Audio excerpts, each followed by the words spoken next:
Hello, everybody. Um, it's been a little while. It's been a long while, actually. This is Real Talk, Real People. I'm bringing one to you guys today. Honestly, I know I've been gone a long time. I've been handling my affairs, trying to take myself to the next level, and that's been my main focus. I'm not done with RTRP. However, it will be it'll be back, and I've got some excellent content for you all coming up. Very thought-provoking. Might make you question a few things, but in a good way. Should always be progressing and questioning. And I'm ready. So don't forget to like, comment, and subscribe. I'm going to lay out what I have to lay out, and then if people want to come on, they certainly can.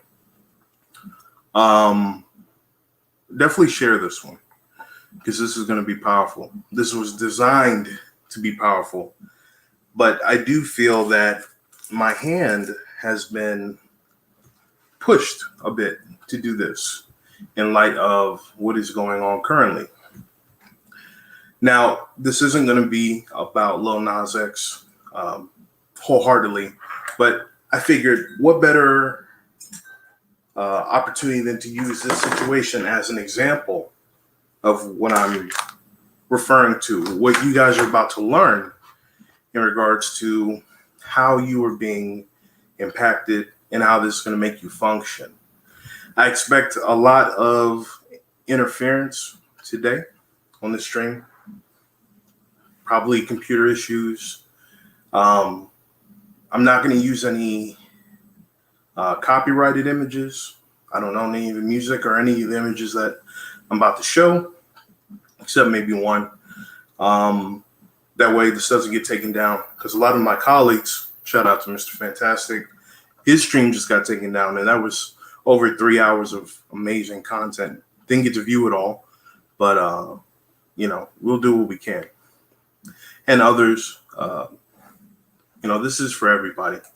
And again, I'm not here to change your faith. I'm not here to do anything but give you room to grow mentally and cause you to consider a couple things.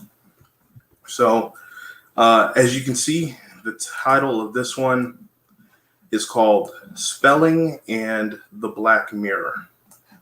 Now, in regards to spelling, a lot of people are like, yeah, I know what spelling is. I mean, come on.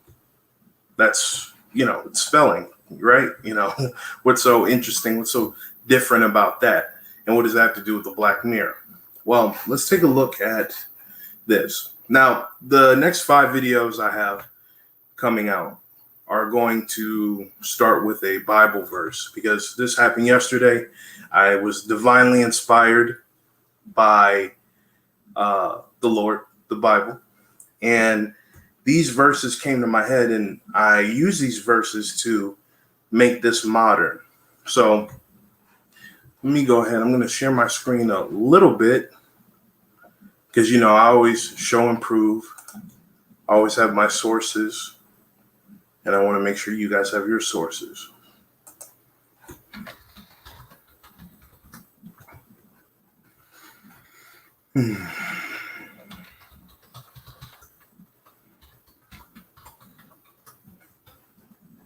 So this was the verse that came into my head yesterday when I was just taking some alone time with my thoughts in the Lord. I told you it's going to be some interference today. Letting you know. Okay, let me share my screen.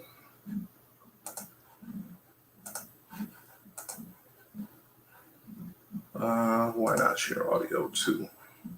Although I don't think that's going to be a need for that.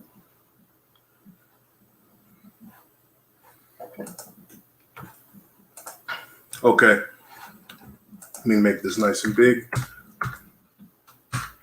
So this was the verse that came into my head when thinking about just sitting in my chair and thinking in my office. So the verse is Proverbs 18:21. This is a New International Version. I usually read the New King James, but you pretty much get the gist. It's easier to understand when you do it this way.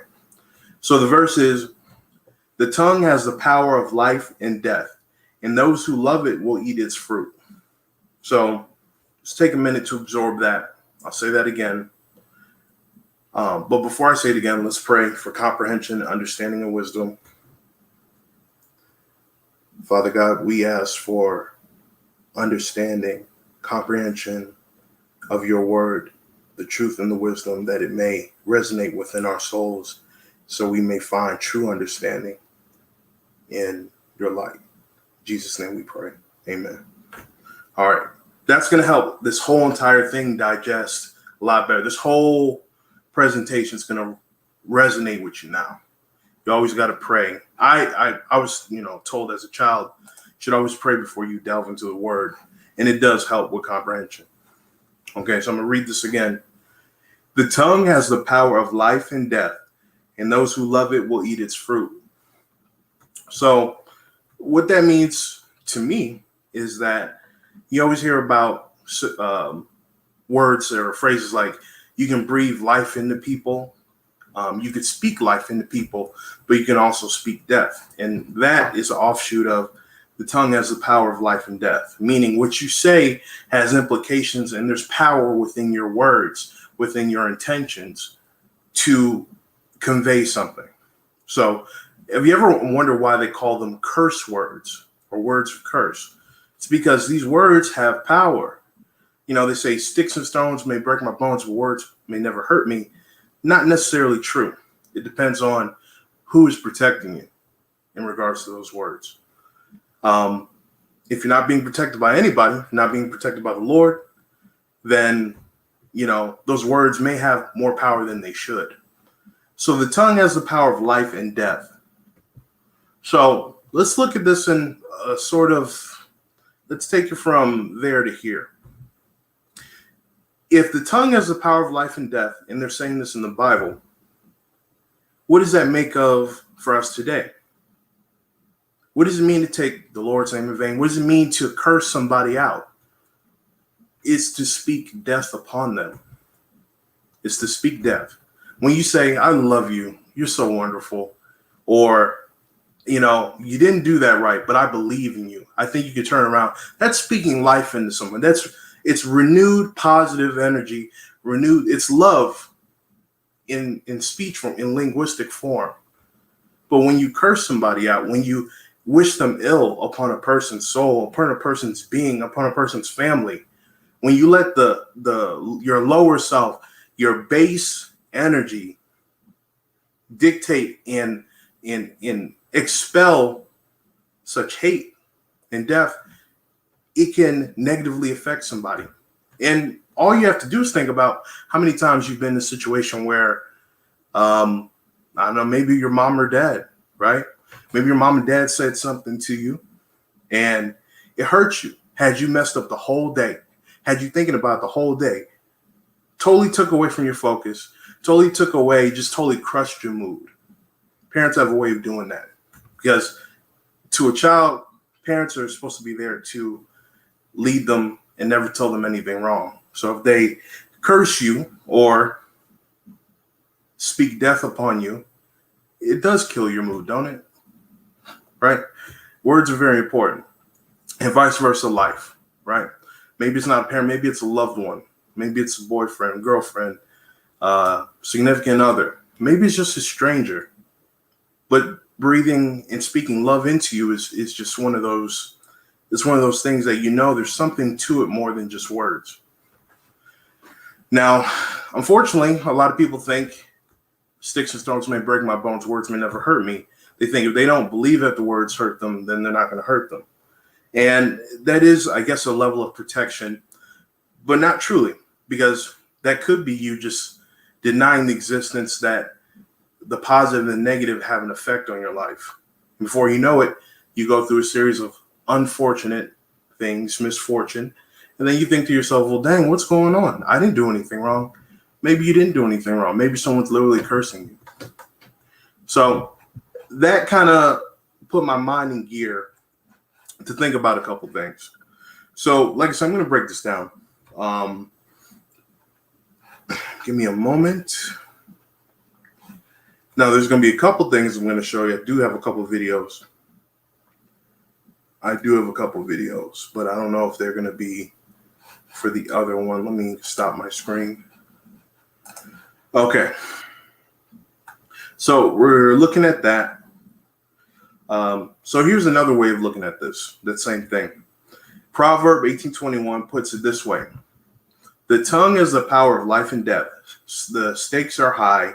Your words can either speak life or your words can speak death. Our tongues can build up others or they can tear them down, as I indicated earlier. An unchecked fire doubles in size every minute. Something to think about. Now, let's talk about what the initial idea of spelling is.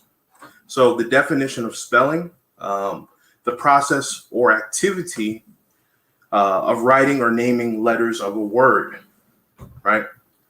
So that's what spelling is. Now, that doesn't sound too crazy, right? I mean, we all know what spelling is. Let's see what the word spell means. And we're going to look at it in the noun form and the verb form. So, spell, learn to pronounce, write or name the letters from a word in correct sequence. That is spell. Be a characteristic of or have a result. The plan would spell disaster for the economy, right? Spell in that terms. So what are some synonyms for spell?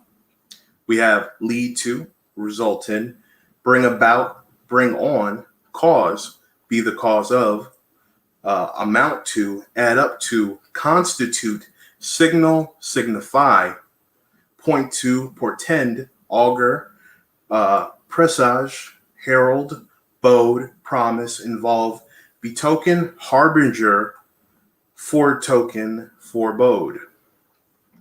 So those are synonyms for spell and spelling.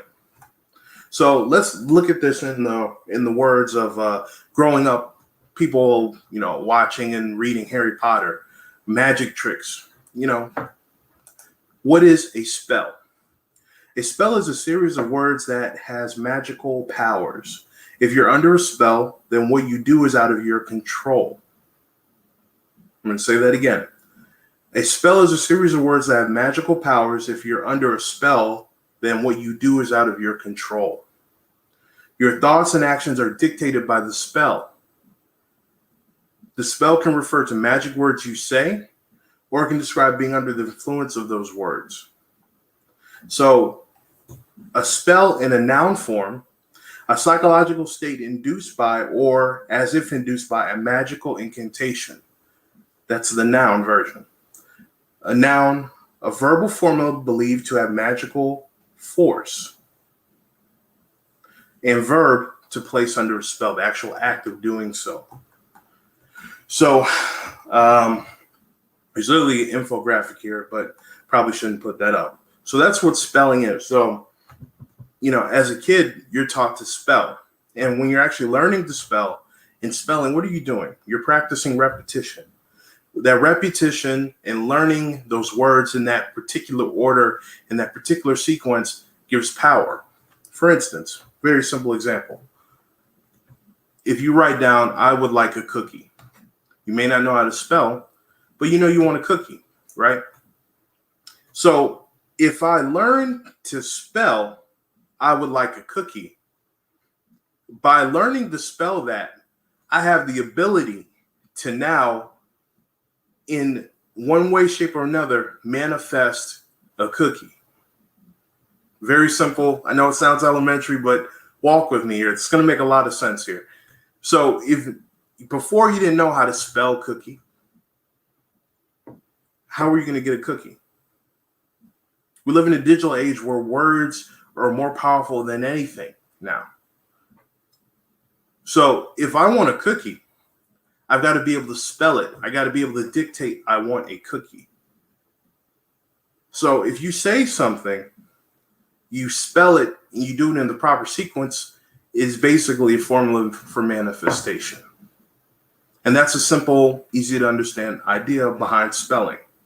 So children learning how to spell is basically children learning how to internalize and manifest what they want in a very archaic and simplified form. Okay. There was times before the papyrus, stuff like that, that people didn't spell. They may write. They may make hieroglyphs, things like that nature, but actually chronicling and spelling words, creating a language system in the form that we have it now, people didn't really do that much. It was more of oral tradition, oral translation. And even then, there's power to words. So let's go ahead and do this. I'm going to read what the Black Mirror. I know you guys have heard of the show Black Mirror. If you haven't, Netflix is tight. It's very eerie in the fact that it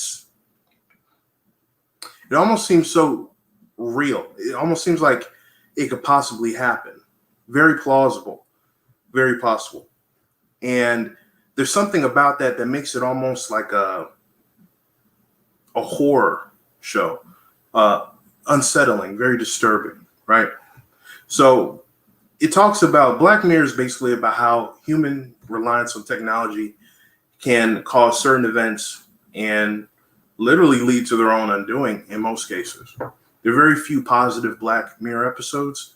They're usually about the horrors of human reliance on technology.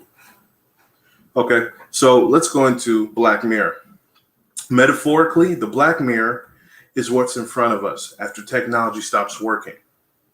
Now, I know what you're thinking. What does that mean? I want you to pick up your phone. Pick up your phone. This is my phone, right? This is when the light's on. Now, I want you to pick up your phone. I'll give you a little time to do that. Yeah, go ahead, pick it up. Pick up your phone. Pick up your phone. And then turn the screen off.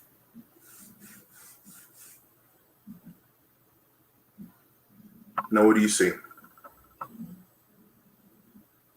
A black mirror. It's a black mirror. If you're on a computer, just turn your monitor off real quick. And what do you see?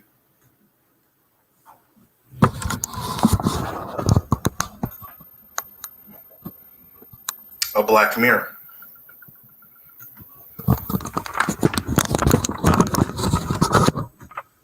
Do me a favor.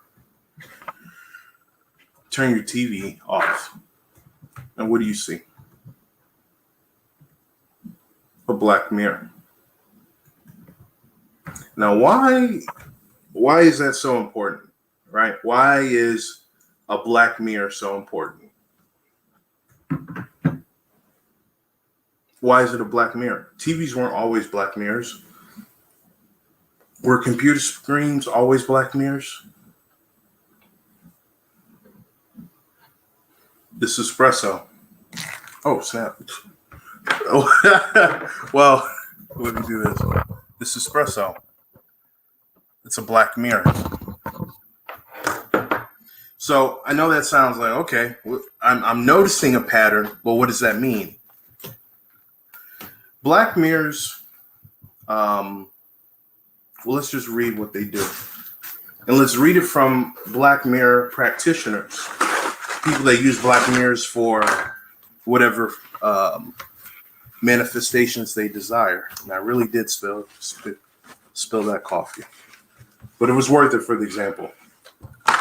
Okay, so I'll finish the definition. It is metaphorically, the black mirror is what's in front of us after technology stops working. It's emptiness where we see our person deformed and black, excluding light of our rationality. It is the dark side of progress and a very successful metaphor. So what is a black mirror? Why is this a big deal? Why is this what's the whole point? A black mirror, you know what? I'm going to show you guys all this. You know what? I'm not, these are my notes. I want you to follow along with me. I'm not going to be pretentious. Let me do this. And of course, I'm going to have all of the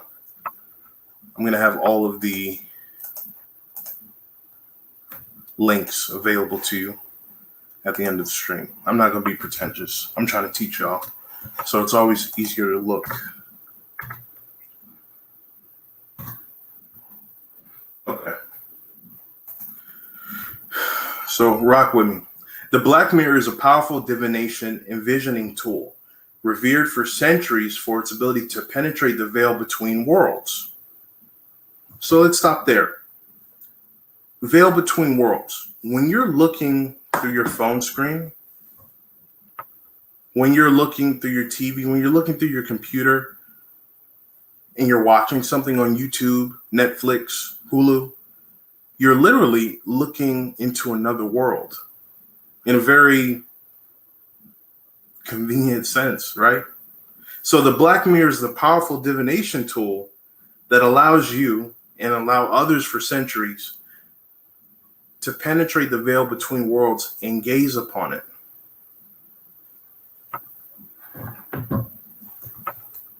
Don't you find that interesting? The only way to view these things is to look through a black mirror. And they've been doing this for centuries.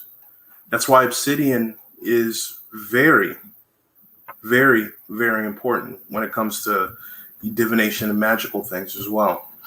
And so let's continue. Mirror gazing and scrying is an ancient art for making contact with the dead, opening the gates to the angelic realm, seeing to the future and the past. Think about that. Have you ever seen in the old movies where you have the gypsy lady or the fortune teller and they're looking through their crystal ball? What are they doing? They're scrying. They're gazing to speak to the dead, opening gates to the angelic realm, seeing into the future and past, seeing into distant locations. So that crystal ball is the black mirror. Okay.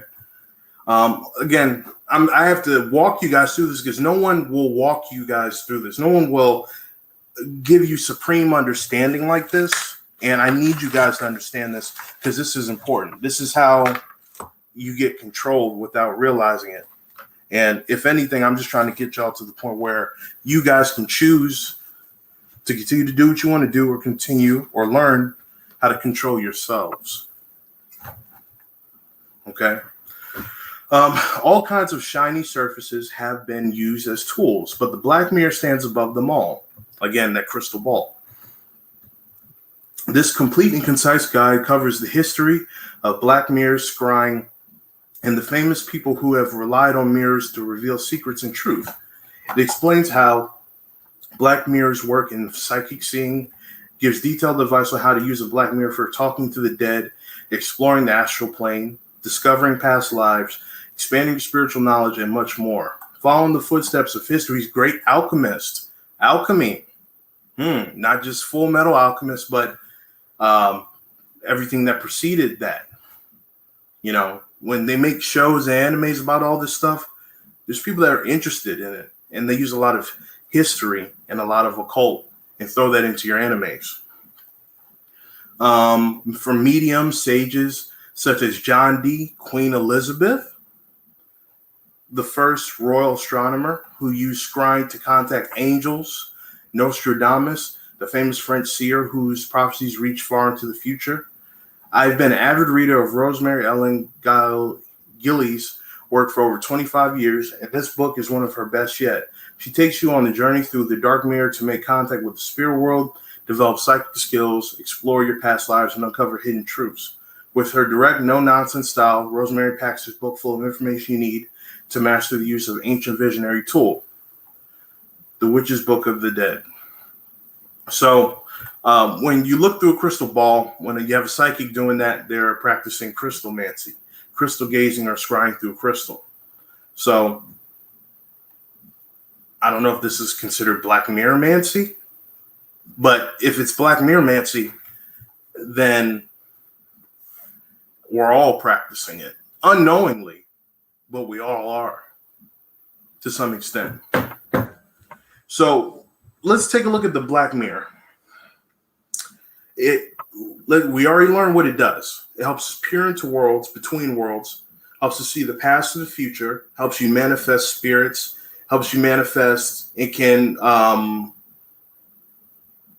be used as a ritualistic tool. It can be used to put spells on people. That's important. Because we look here, the black mirror is used in your TV.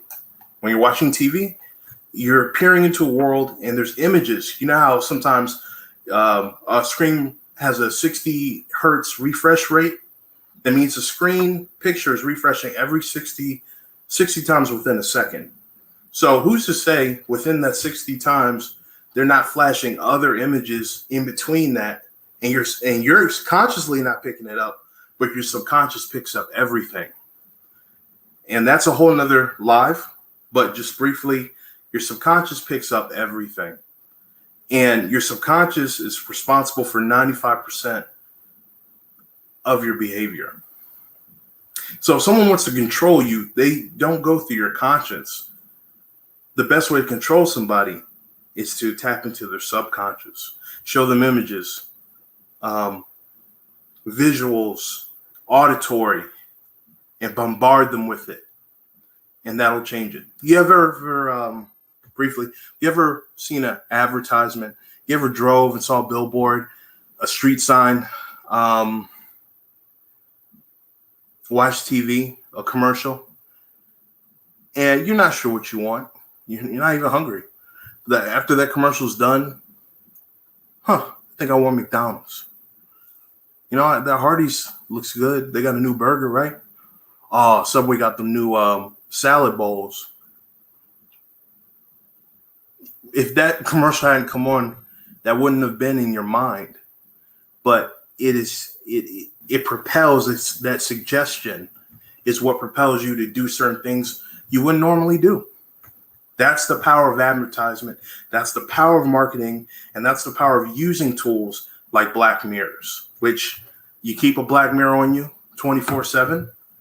When you're at work, you're using a black mirror. When you're in leisure, using a black mirror. And when you want to sit down and chill, what are you doing?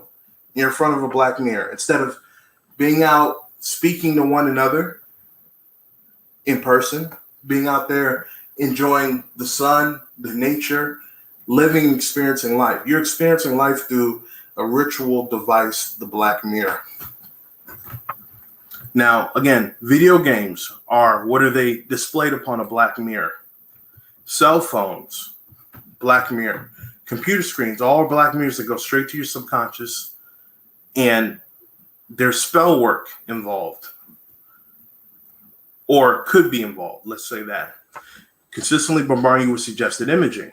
Reasons that spells work, because we are choosing to consume the media, and they can be used for good or bad. So what do I mean by that? Again, I'm not a practitioner of magic or rituals or, anything. I'm not a Mason or anything like that. I'm not into the occult, ritual stuff like that. But you got to kind of know about the stuff to know how to protect yourself from it. So some quote unquote magic only works if you are accepting of it, if you choose to consume it. So let's say, for example, nothing I say in this video is hate speech. None of it is hate speech. I'm just giving you examples off the top of my head to give you some examples. Let's say that you want to change the minds of people. Let's say you want people to look at a certain situation differently. Let's say that I am not a supporter of the LGBT lifestyle, right? Let's just go with that scenario. I'm not. And my reasoning for it is either my spiritual religious affiliation or the fact that I think it goes against nature. Maybe I'm atheist and I think it just goes against the human nature, right? In the mission the biological imperative that men and women have to procreate with one another. let's go from a secular point of view there. If I'm not into that, if I don't support that, then I'm not going to go out and seek it, and I'm just not going to accept it. However, if I am on my cell phone and I'm being bombarded with YouTube ads, other ads, advertising, marketing, things of that nature, and I'm always seeing, I don't know, a commercial for a new, gay show on HBO or something, or Netflix or Hulu, or there's an image of two guys kissing or two women growing old together. Again, things that I'm not particularly, I do not want to see. I wouldn't want to be around. That is antithetical to what I believe in my nature. But if I'm constantly being bombarded with that, it's something I don't see consciously, but I'm constantly being bombarded with that on my phone. I'm watching my favorite video and a YouTube ad comes on for something like that. If I'm watching TV with my family, with my children, and all of a sudden it's a regular TV show and an ad comes up, Trojan condoms, and there's two guys on it, there's I'm an old time fan of Star Trek, right? And then all of a sudden they make the George Takei character, they make him homosexual, have him kissing a guy, right? All these images constantly being bombarded into you. The music you listen to, you may, damn, that beat's tight. But those lyrics are going straight to your subconscious. Those images are going straight to your subconscious. And then before you know about it, you don't have a problem with it. Not only do you not have a problem with it, you kind of like it. You're accepting of it. You're softened by it. It's called desensitization. It's the same thing that they do when they show all these murders of black people on the news. The news used to not show snuff films of black people being shot and killed by the police. But they do that.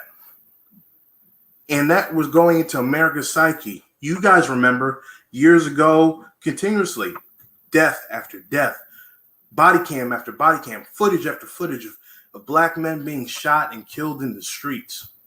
Happened so much that people got angry. A lot of people got angry.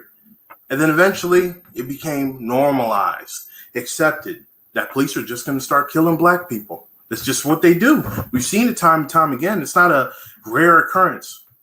And even if it is a rare occurrence, it's being shown in such quick succession that your brain is starting to normalize it as something that just happens. Before you know it, people aren't outraged anymore. People are just accepting. People are like, oh, that's messed up. And they go on with their day. That's what I'm talking about. These are rituals. These are spells. They go straight to your subconscious and they change your outlook and how you behave and act about things. This is what we call control. Now, remember what I said, you have to choose to accept these things.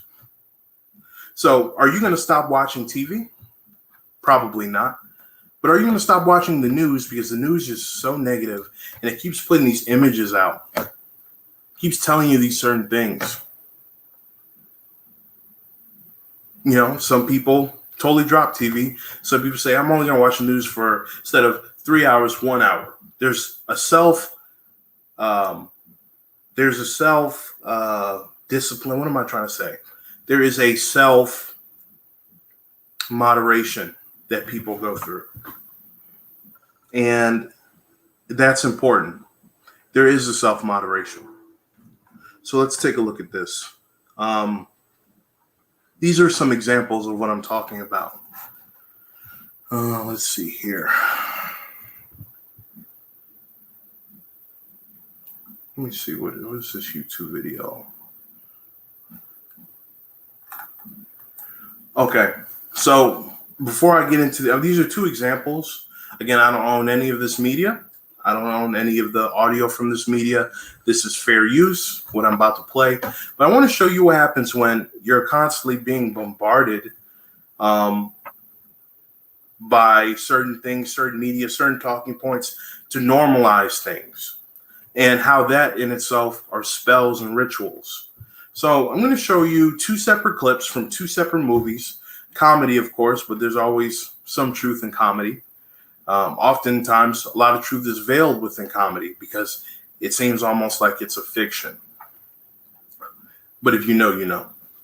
So this clip, hold on, what is this one for? Okay. So this is no, these aren't clips. So this is a movie called They Live. So I'm just going to play the trailer here.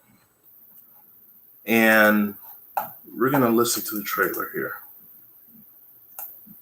Hopefully you guys can hear this. I think you can.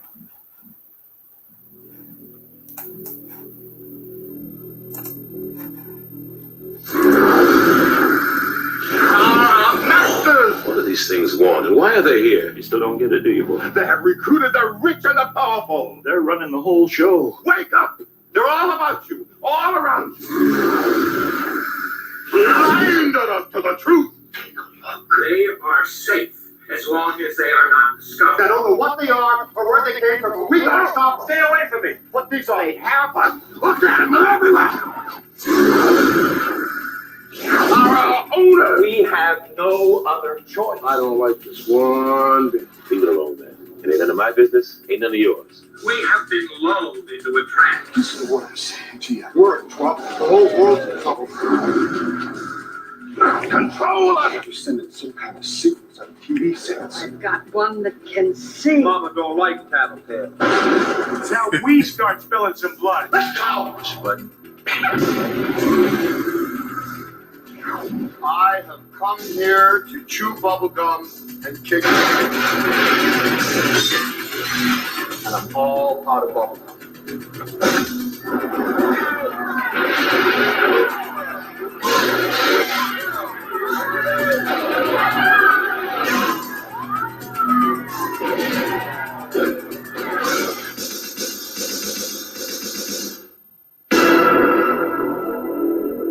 Okay.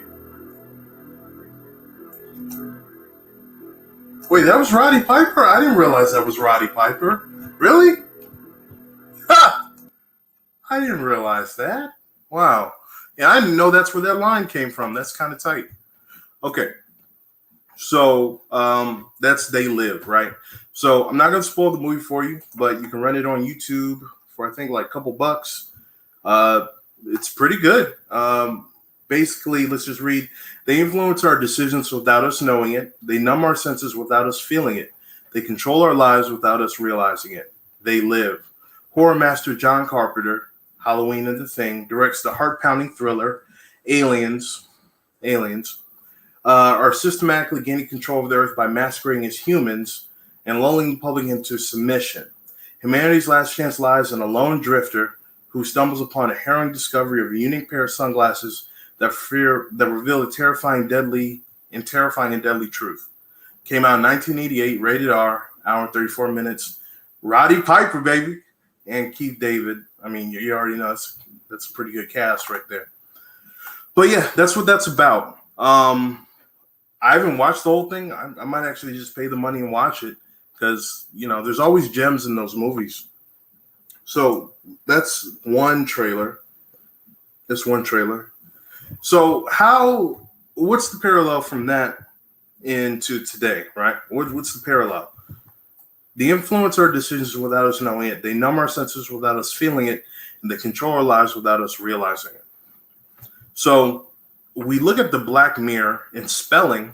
If someone wants to cast a spell on you, these media companies, Hollywood, we all know why Hollywood is called Hollywood, because a lot of practitioners of magic, warlocks, witches, stuff like that, use the holly tree, branches from the holly tree, the wood of holly trees to fashion their wands to cast spells. So, and anything I say in this, you can look up. You know me, Real Talk, Real People. We always have our sources. We know exactly what we're talking about. And anything I say to you, you can research yourself. You know, that's how I play. That's how I do. You guys know how I get down with that.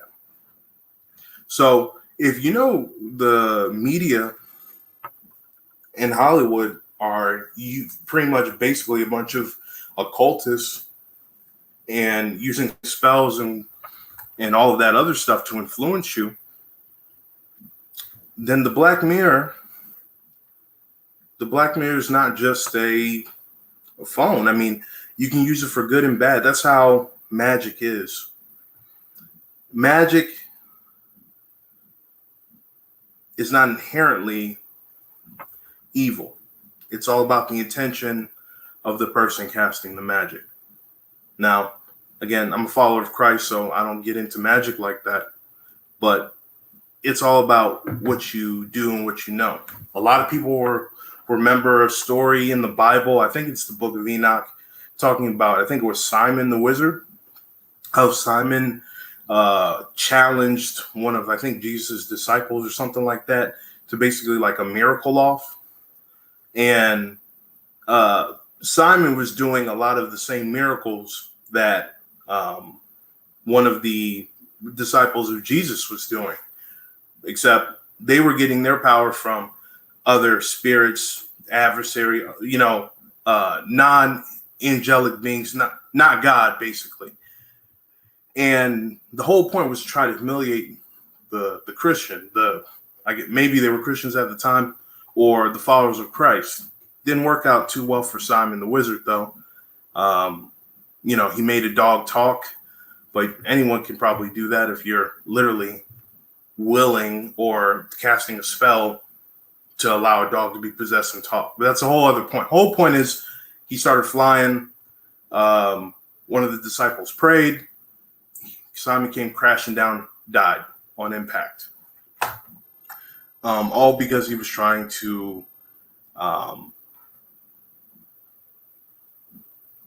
humiliate God. You're always going to have people like that. So that was an interesting book in the book of Enoch. That's not full Bible canon, but again, you can look that up on your own.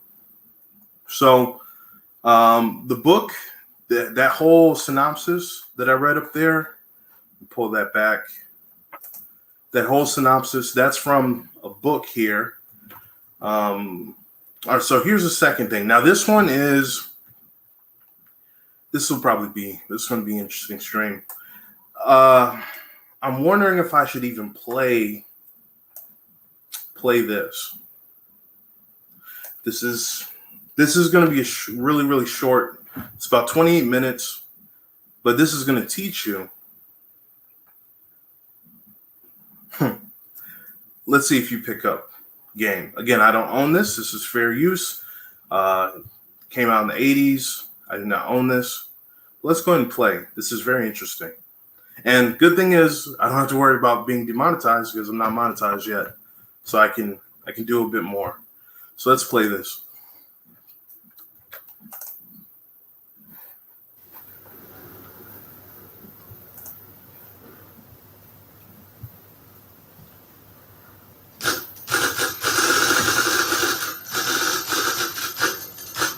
It's over here at 3. It's after 10 past. He is in, isn't he?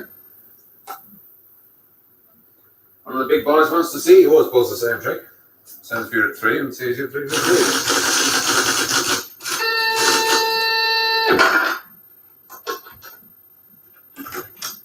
1968. Lovely to see you, JG.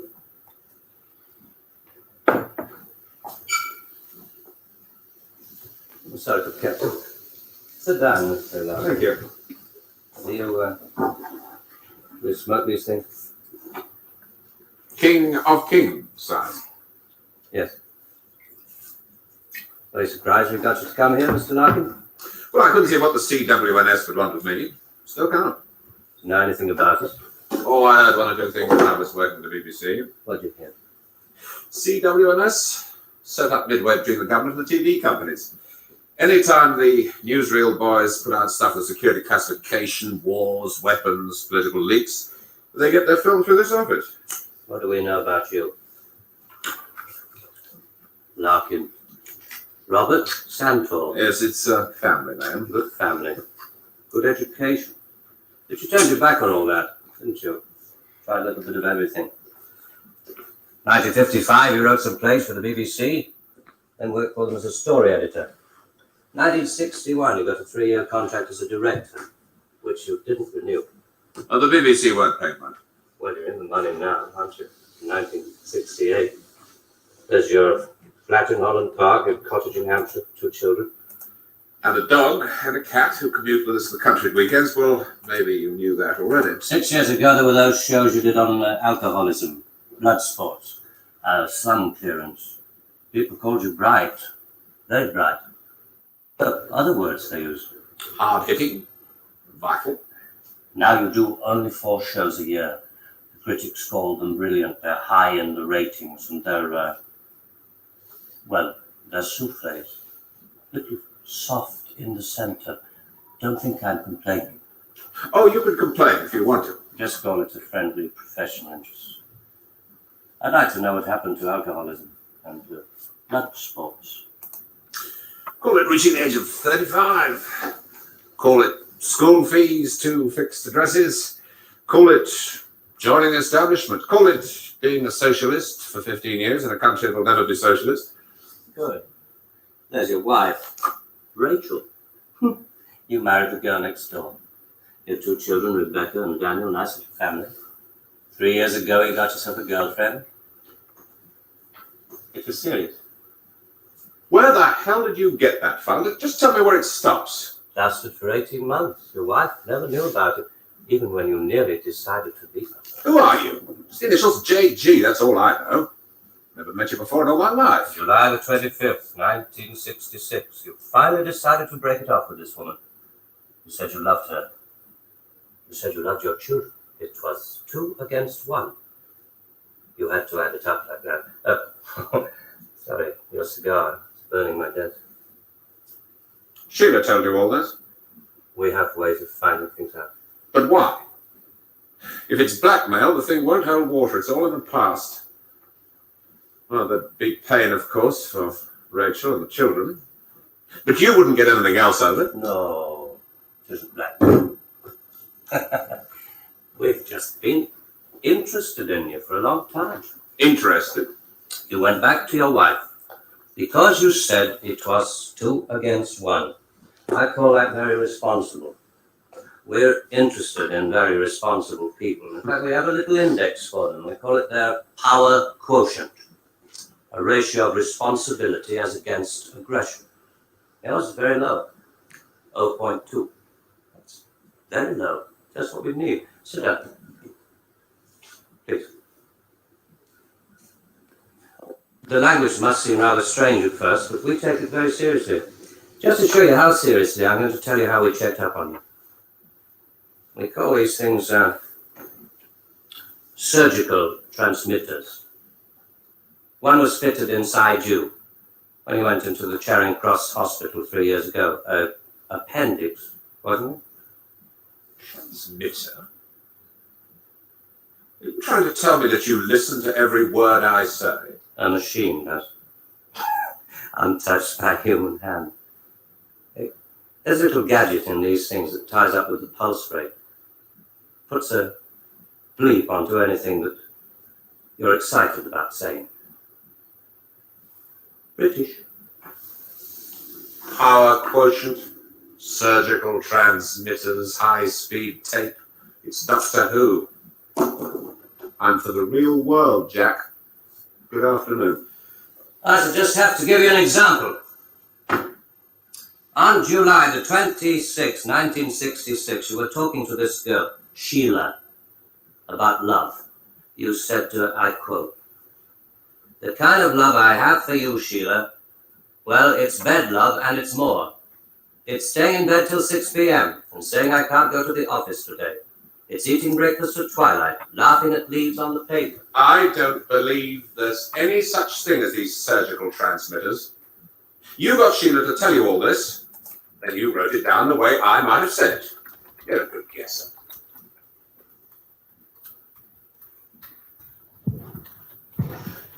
Can you hear your heart beating?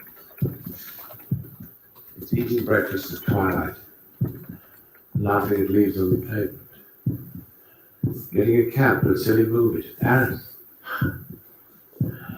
It's moving when your tower's staying still. And I've done it all before when I could do it with no ties. Now to just be responsible. So there really is one of those things inside me.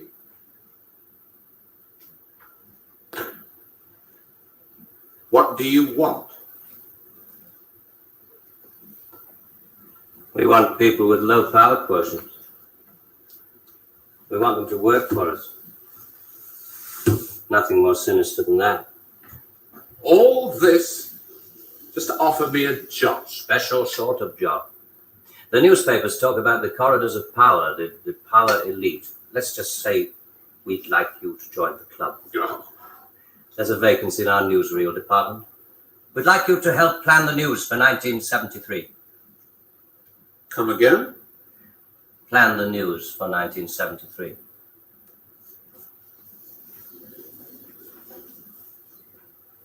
What are you doing? I just want to make sure the sunlight's real.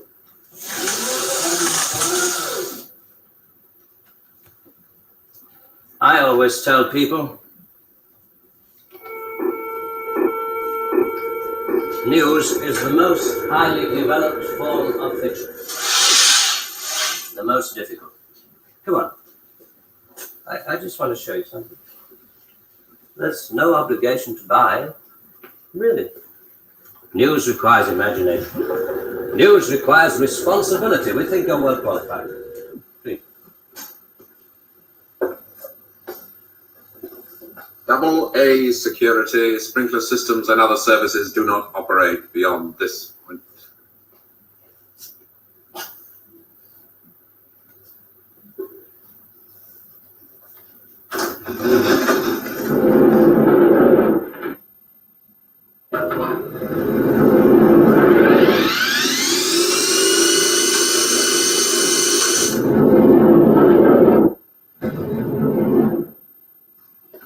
'73. We've only roughed out the news for 1973. Nothing's been given the go-ahead yet, but this is the kind of thing we have in mind.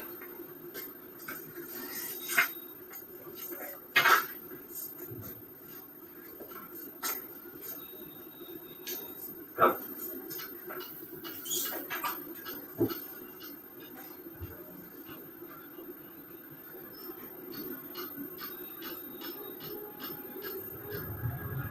Today, April 14th, 1973. First historic pictures by Radstar of the combined U.S.-Russian landing on the moon. Shown here are Majors Webb and Mikhailovich taking their first steps into the unknown, firing their retro rockets to land their spacecraft on the dust-covered surface. A comforting note for us stay-at-homes, both the Pentagon and the Kremlin have announced that the moon has no strategic value. A comforting note for us to stay at home.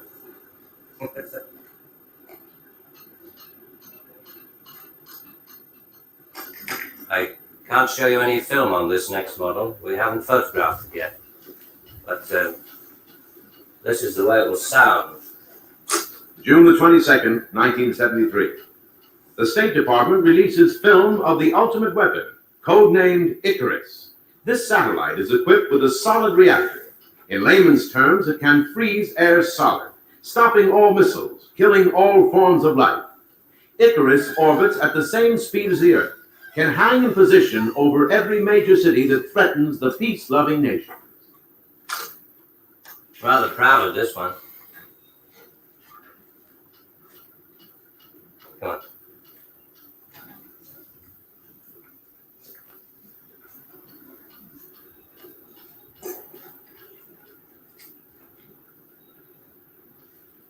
Please, sit down, Mr. Lucky.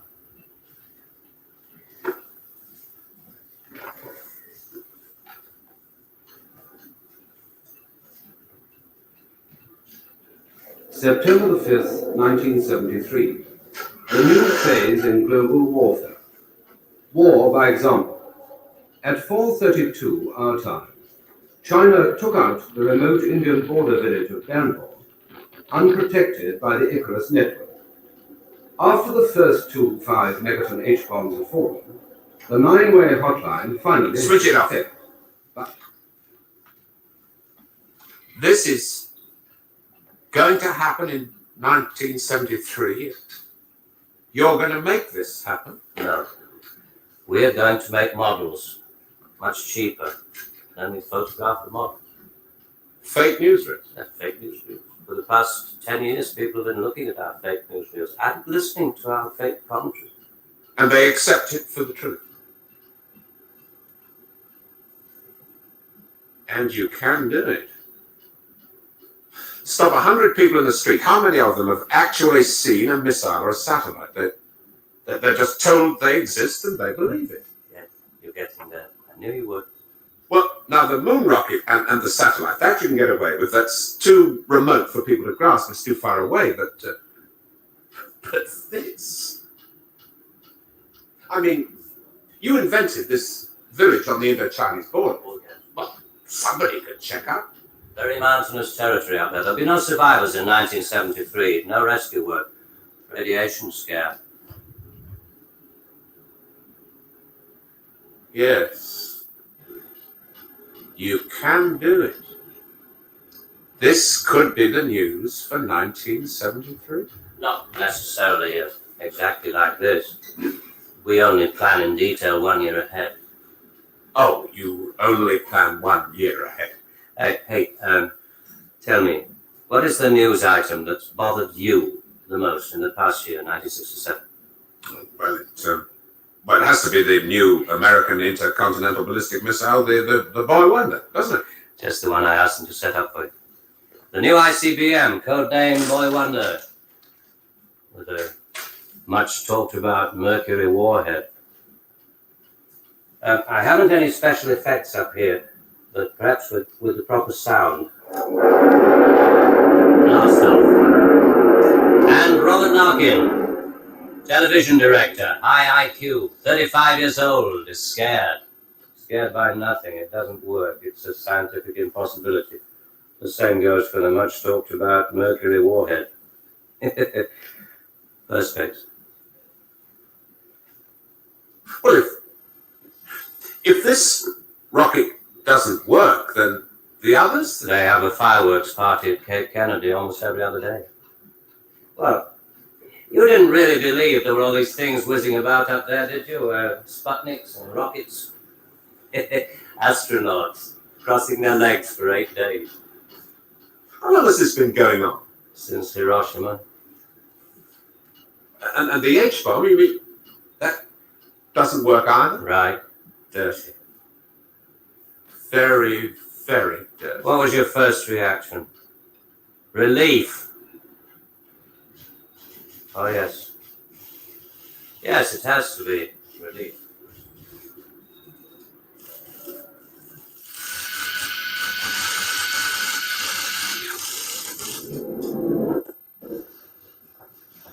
Only 12 people are allowed beyond this point.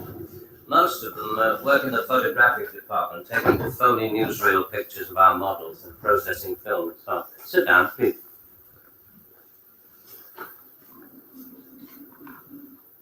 Ah, pretty pictures from our stills department. The Boy Wonder. Do you really think that missiles and satellites are mile out of the country? No, not at all. I've only shown you the hard news. There are other things, much softer things we thought might interest you. Well, 1973, we thought it might be time for an anti-teenage movement, a long-awaited return to maturity. Sherry. Perhaps even a religious revival. oh, I see. You want me to arrange the grand opening of Ruislip Cathedral, 1st of October, 1973. Mark the date down in my 10-year diary. We are very serious about you. There are things about you we like very much. Qualities you have to offer. Qualities that we perhaps don't possess at the moment. That's great. Our file on you. I have to return to July the 25th, 1966, the day you broke it off with this girl, Sheila. You really did reveal rather a lot of yourself that day. But of course, if you really mind, Help yourself. you said to her, It won't work, Sheila. And she said something, and then you said,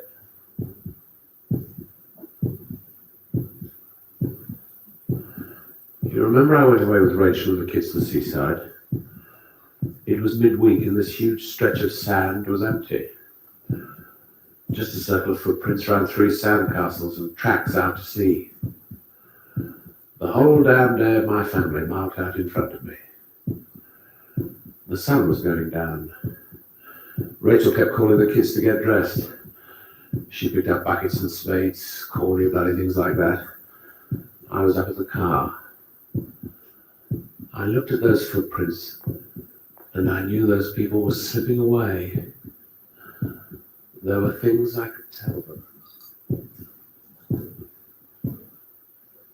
we rather like that bit about footprints. You see, in this job, some of us have got rather a long way away from the idea of footprints in the sand.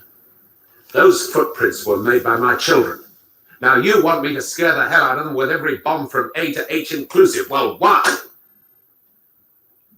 I mean, when did it all start? 1945.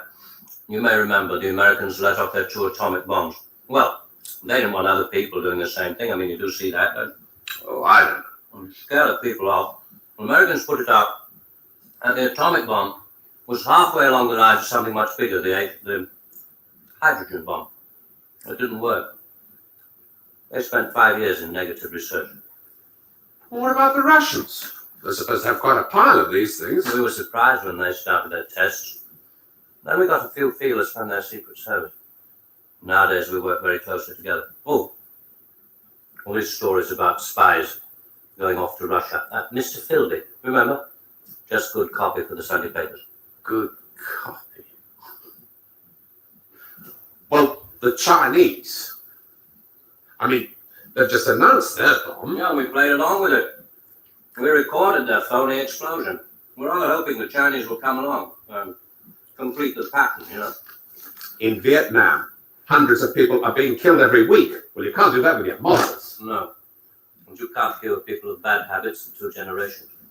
They like to carry rifles. They like to put lines on maps. And we let them because we control the situation. There's no danger of world war.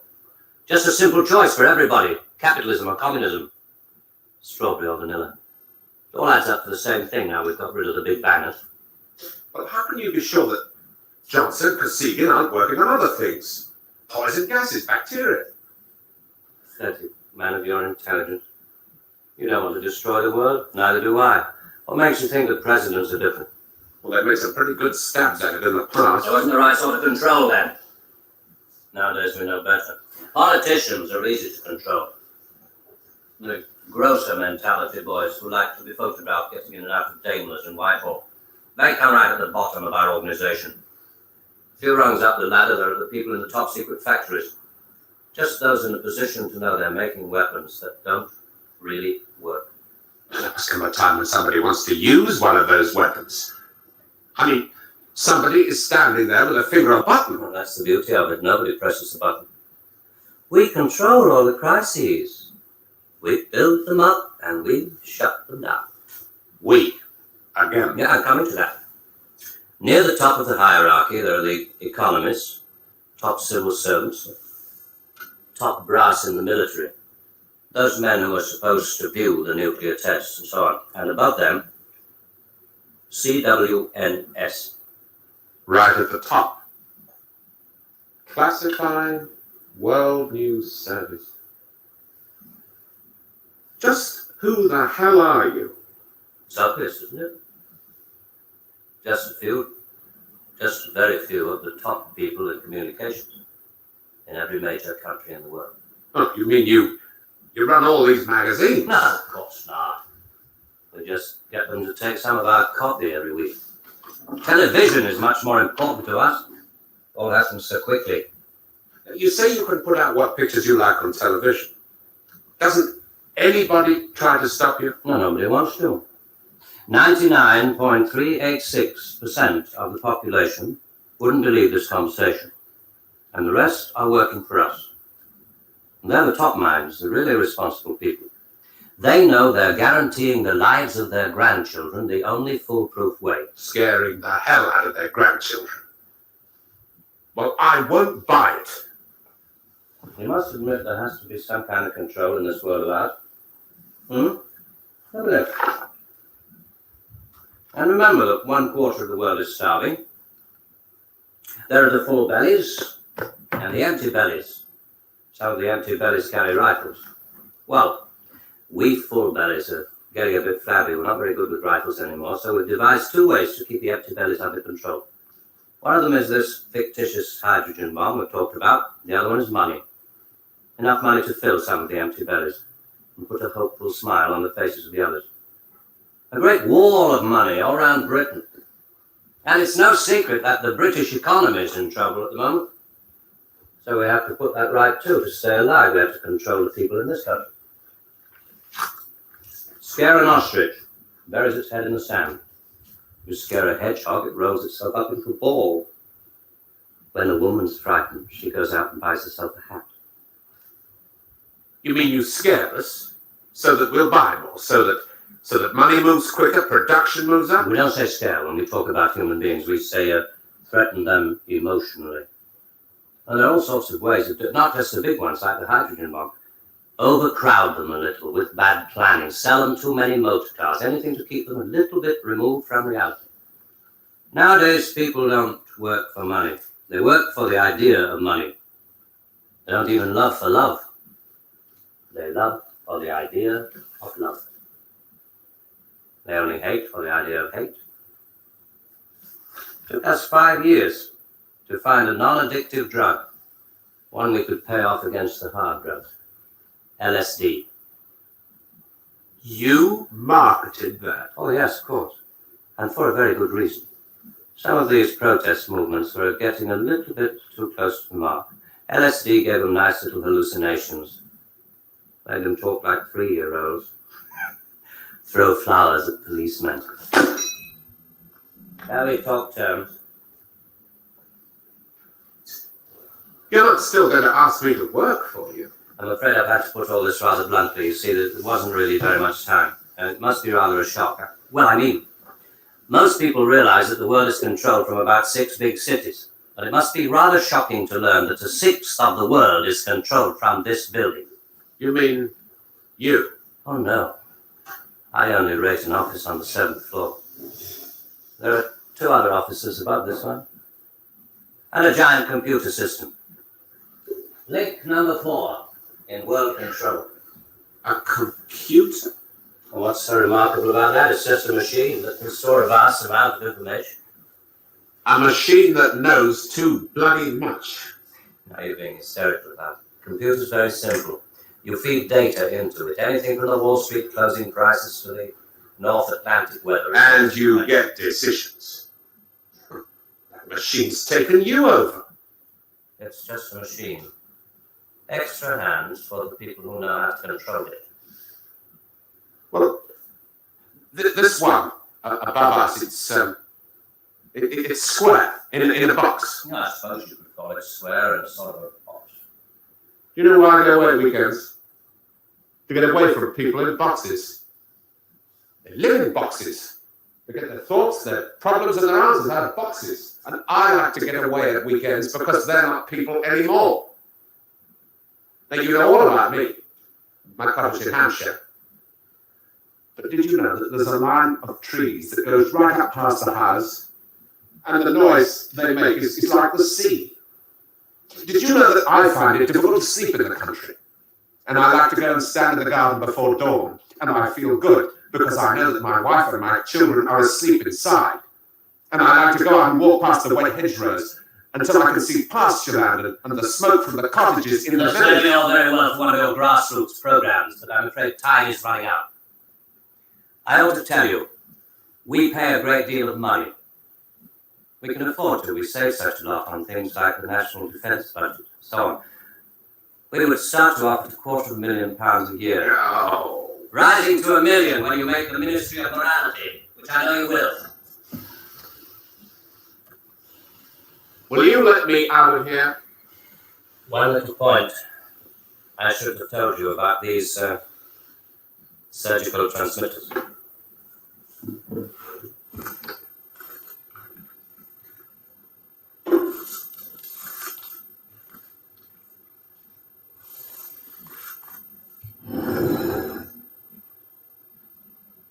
There's enough of this stuff inside you at this moment to kill 6 people.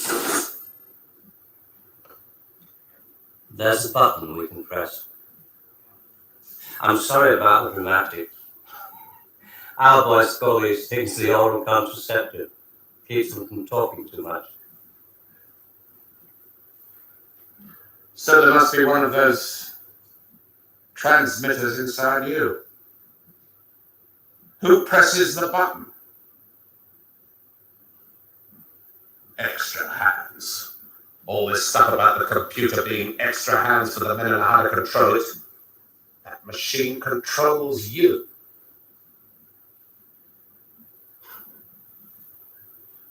You start on Monday.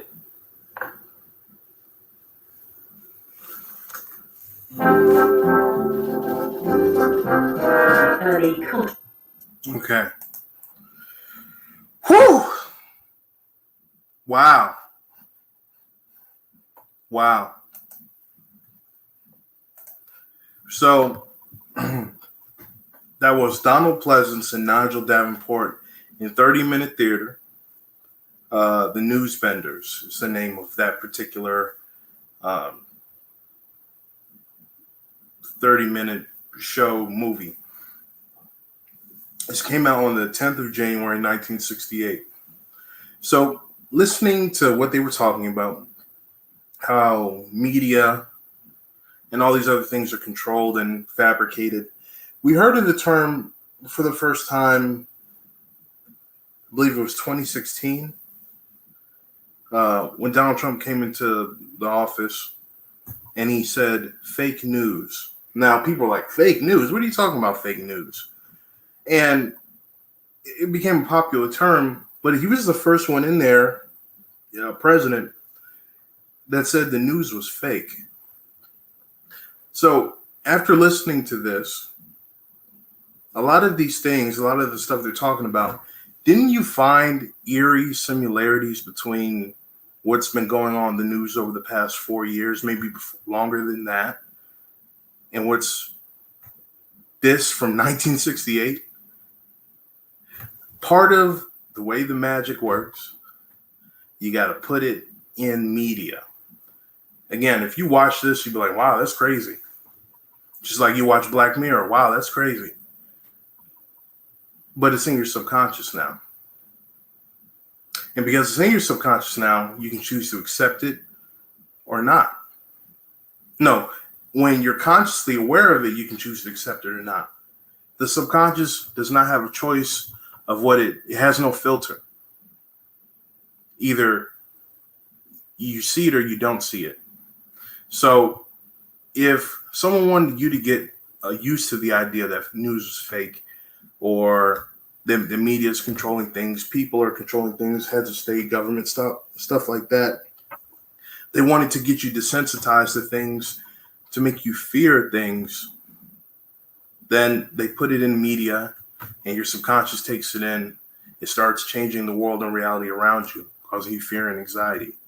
I do have a show coming up on that, the show called How to Critically Think in Times of Fear. So I'm going to help you guys get over that and be able to identify that.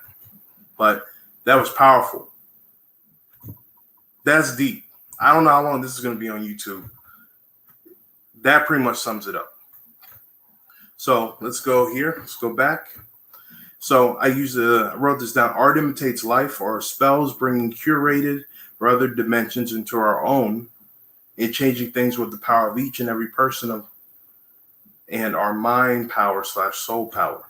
So we think about ideas like positive thinking, heard of terms and words like The Secret, and talking about how you speak and ask the universe for things, imagine it, say it's going to happen, and it manifests itself and it happens. Spells, right? Call them coming full circle. The gentleman in the 30-Minute Theater talked about how news and radio was important. to get those certain things out into people and to change the world. And then he talked about how television was very important. And ultimately came back to computers. Now, what do all those things have? Black mirrors. So if you want to put something into somebody, you could, without being in front of them, you can invoke rituals and spells and put it in people's subconscious to the point where they accept it without accepting it. They accept it without knowing and realizing they're accepting it. Before you know it, they're changing and accepting things, and things that are becoming, that were never acceptable to them when they critically think about it, are now, they're becoming desensitized to it and okay with it. Not because they've had any real personal growth, but because they're being brainwashed to accept it. Let's keep it real. That's what it is. And part of how their magic works, they got to put it out there in your subconscious so it gets accepted. So, but, you know, let's hear from the words of spellcaster. So I went on Quoria, and someone already asked the question, how do you know if you're under a spell? So this is a Tasia Summerfield, pro spellcaster and fortune teller. Her answer was from May 4th, 2018. So let's just read what she said. Let me see here. Unfortunately, a lot of the problems associated with curses can also have natural causes. It can be extremely difficult to discern. My suggestion would be to get a physical to make sure there are no medical or psychological issues masquerading as dark magic. Also, ask your friends or someone you trust to reflect on your experiences. They'll be able to put your troubles into a perspective for you and let you know whether you're experiencing normal setbacks or truly unusual patterns of darkness. Commonly, people under curses will experience an overwhelming sense of dread, constant sensation of negativity.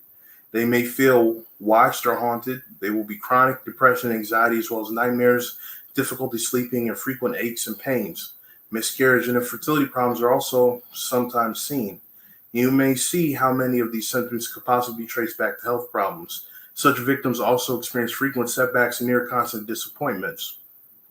Everything they touch seems to crumble no matter how hard they work to succeed. Friendships and family connections often sour. Relationships fail. If you truly believe you could be a victim of a curse, you should visit a psychic or witch and trust to get their advice. I mean, I'm going to tell you to read your Bible, talk to God, you know, from my point of view. Because, I mean, you know, you might as well just go to the source to expel all that. But this is from a person that actually casts spells and stuff. This is what they suggest. Derive your own understanding. There's a few things you can do yourself. Cleanse your home, surrounding area by burning sage, setting salt, blah, blah, blah. Plant protective herbs, lavender, run bath water, salt. Carry a mirror with you and hang mirrors around your home to deflect negative energy back to the sender. Go to bed early, a little before dark to prevent bad dreams. Blah, blah, blah. All right, so this was the Quoria, how to know if I'm under a spell or under black magic, and also how to find it out oneself. And then this was interesting. Are we under a spell? So this is, let's see here.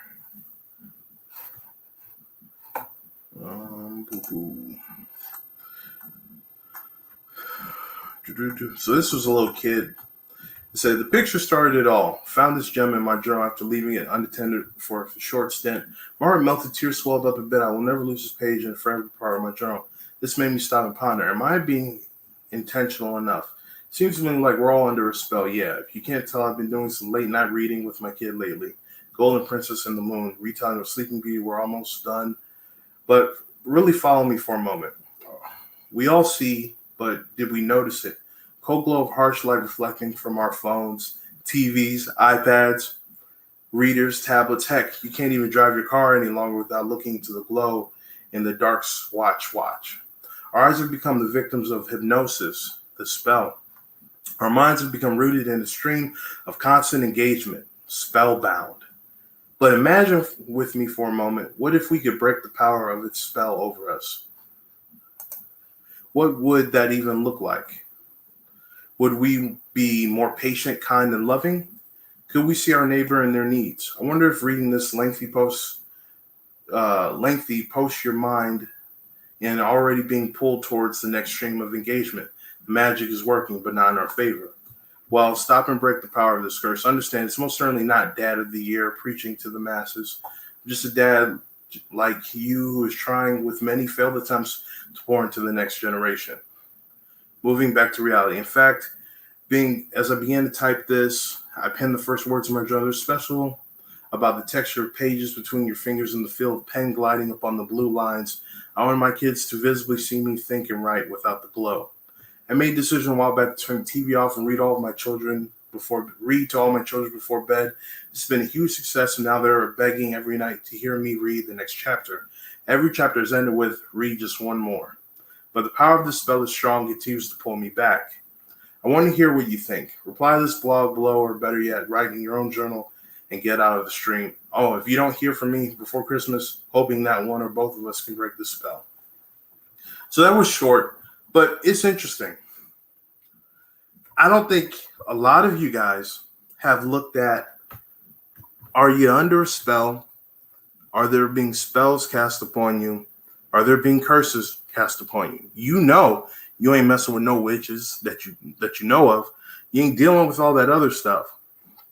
But it would seem to, by our definitions of what a black mirror is, what it's capable of, and how we're constantly using black mirrors each and every day, unbeknownst to the true order. See, after a certain point, ignorance doesn't become an excuse. So the computer, your phone, your TV, the video games, your tablet, your e-reader, all of these things are devices that are suggesting and putting things in your subconscious.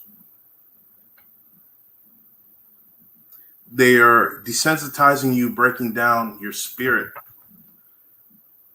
Now, these very devices can be used for good things. They don't have to be negative rituals, negative, all of that other stuff.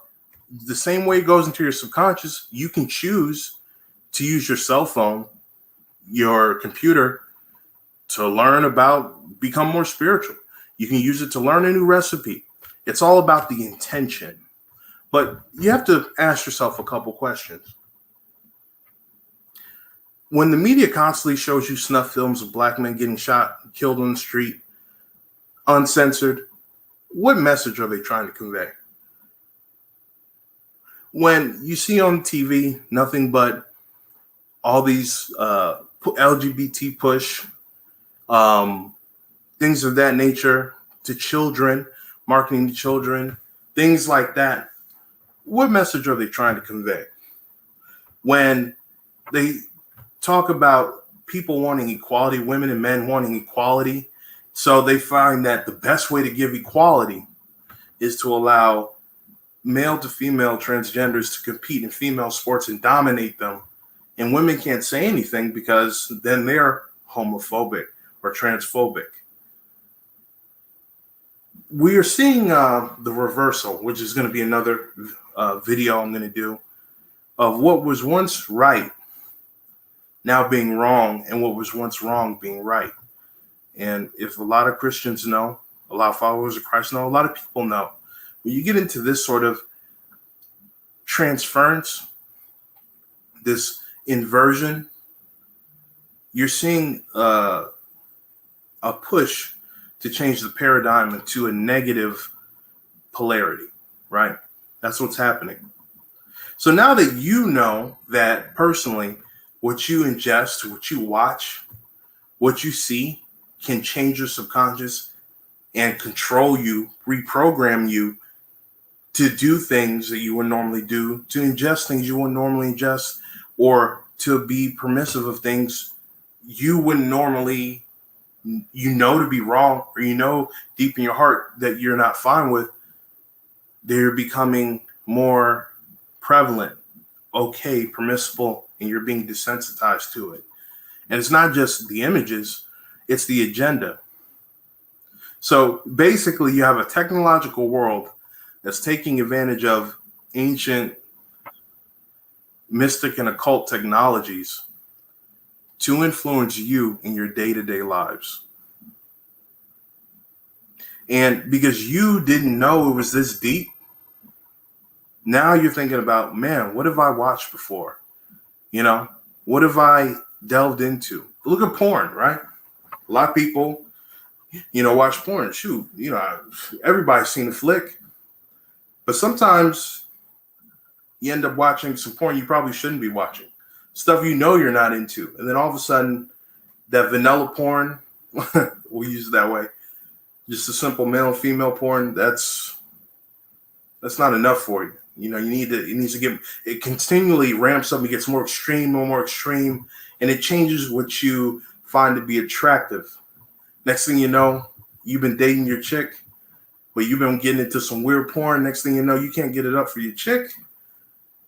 You're not aroused by your chick because you're aroused by something else, or your chick don't do the same thing that they did in the porn video. You've been reprogrammed.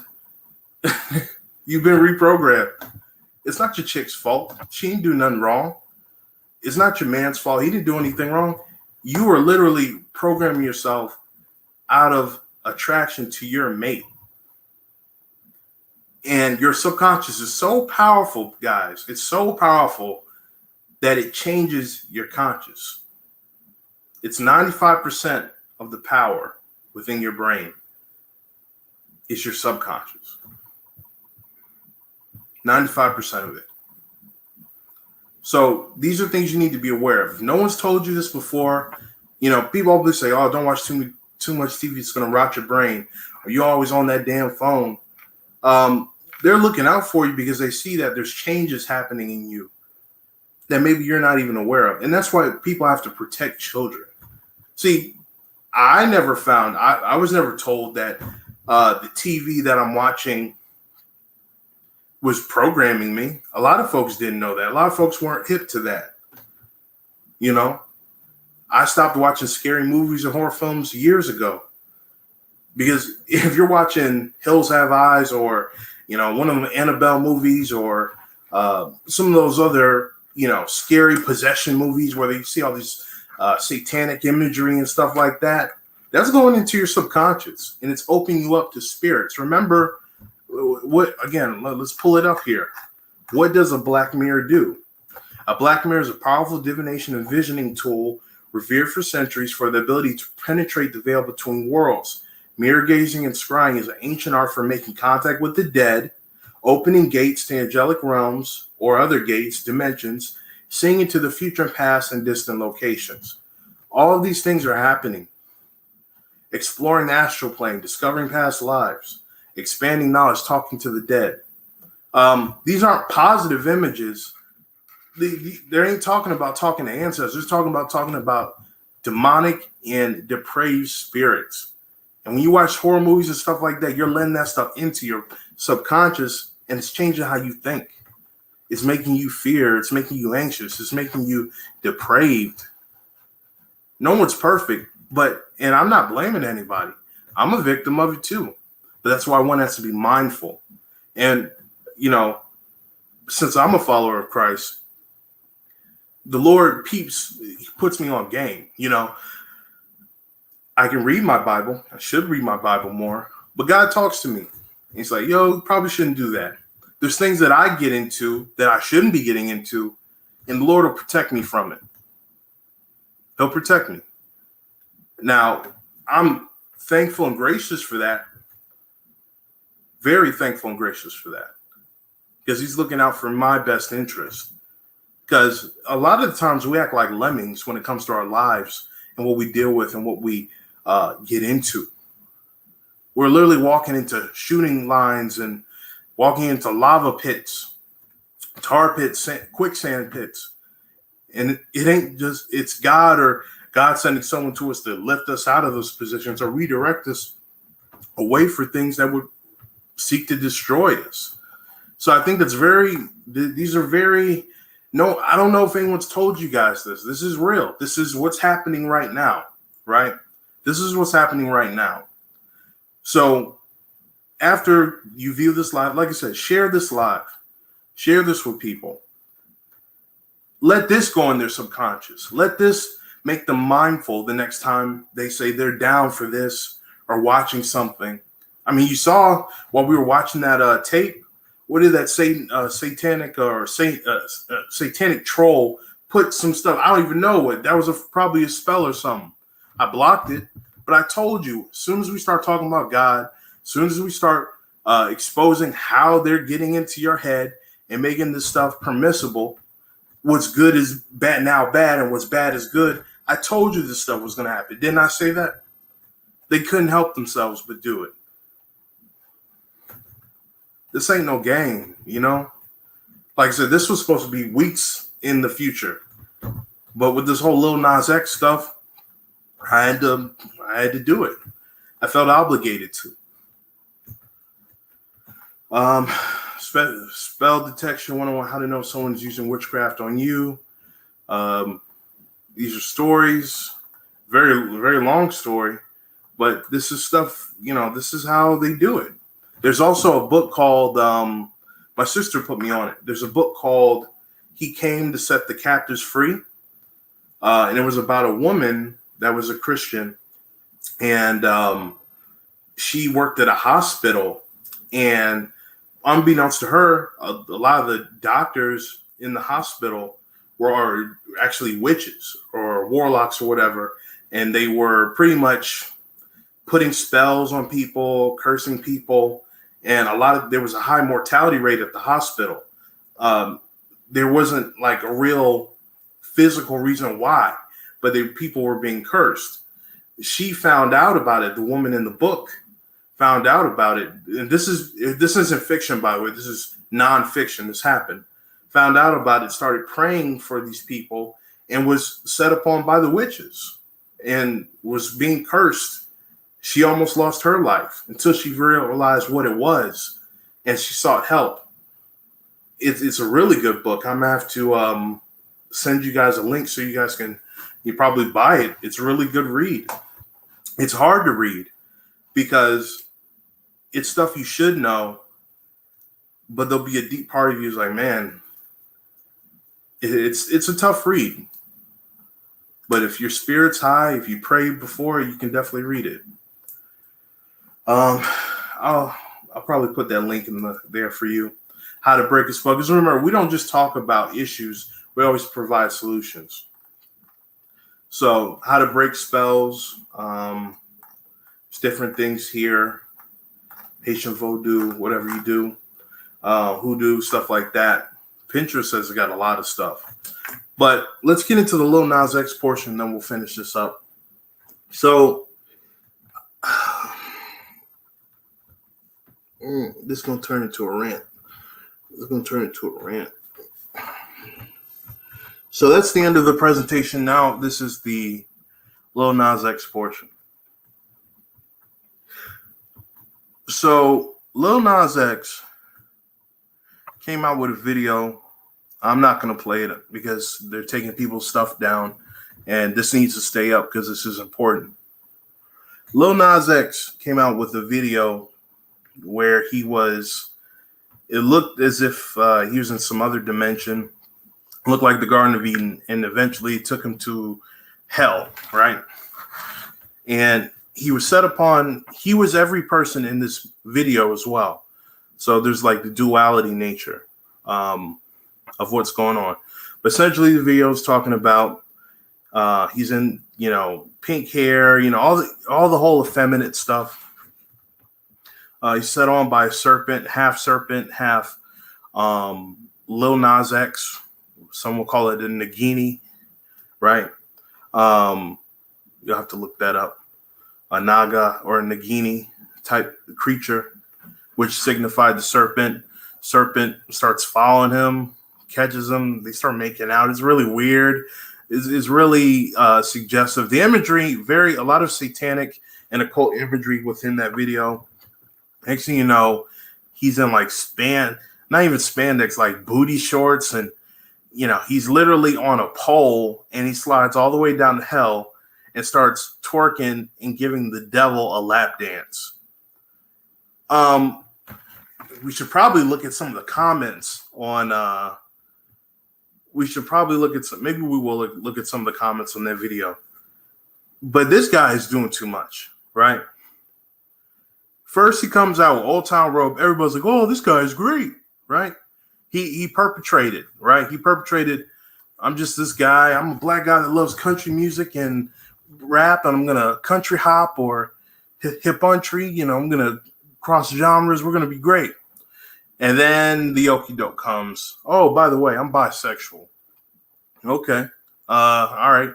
You remember kids were singing Old Town Road, but when you look at the lyrics, tons of sexual innuendos, and the kids shouldn't be singing that songs. But that's where parents come in to protect their children from these things. But they thought it was just, Billy Ray, that guy isn't gonna blah blah blah, and it's Lil Nas X, very unassuming. But it was a bit too much. And then when he got everybody comfortable, had the number one song in the country, then he hit you with, "Oh, I'm bisexual and I like men." Then he started wearing drag, and he dressed up as Nicki Minaj for Halloween and doing all of this cross-dressing, effeminate stuff. Again, they'll always find a black person, a black male, I'm not going to call him a man, a black male, to be the poster board for a lot of this stuff. Now, Satanism in music is not uncommon. If we look at the rock in the 70s, 80s, 90s, rock, any type of rock, even death metal, but especially rock back then, Kiss, all those other things, tons of satanic verses, playing stuff backwards, satanic signs, stuff like that. It's always been in that type of music. Now, rock didn't start out satanic when black folks were doing it, but when it was co-opted, it turned into getting into the subconscious of these kids and getting into the whole rock and goth thing and death metal, heavy metal, stuff like that. It was all satanic worship. But as we know, black folks ain't really into that. So how do they start adding satanic verses in really weird, questionable stuff in hip hop? Well, I don't want to call it hip hop, in rap. Hip hop and rap are two different things. I remember hearing some of Biggie's verses, and Biggie's verses are very questionable. Biggie said a lot of weird stuff. A lot of them other rappers, Slick Rick, said a lot of weird stuff. The whole point is it's been pervasive in music. What makes this bad is what makes it just as bad as those other people is that a lot of people were duped. They thought Lil Nas X was something else. Lil Nas X. Think about that. Lil Nas X. That name, when you think of that name, you think of maybe Lil Wayne, Lil Wayne. Nas, one of the greatest hip hop artists and rappers. Nas is great. And then X. I think Malcolm X. So you think of cool, hip, timeless classic, and X, transformative and unabashed when you think of the name Lil Nas X. But he's none of that, right? He's none of that. He's literally trying to send folks to hell, right? He's letting himself be used to push an agenda that makes Satanism, homosexuality, non-gender conforming, cool to children. I gotta look, but I don't even think this video has like I don't think it even has like a viewer discretion advised rating. Let's find out, because that's important. Let's see.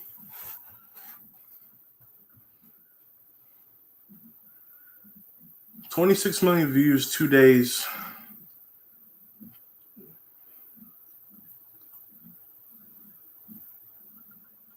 Call Me By Your Name. Ugh. Oh, I'm not going to play this because it's not worth it.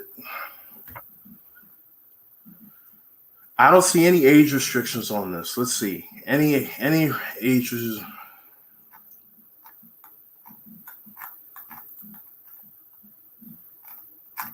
I see no age restrictions on this.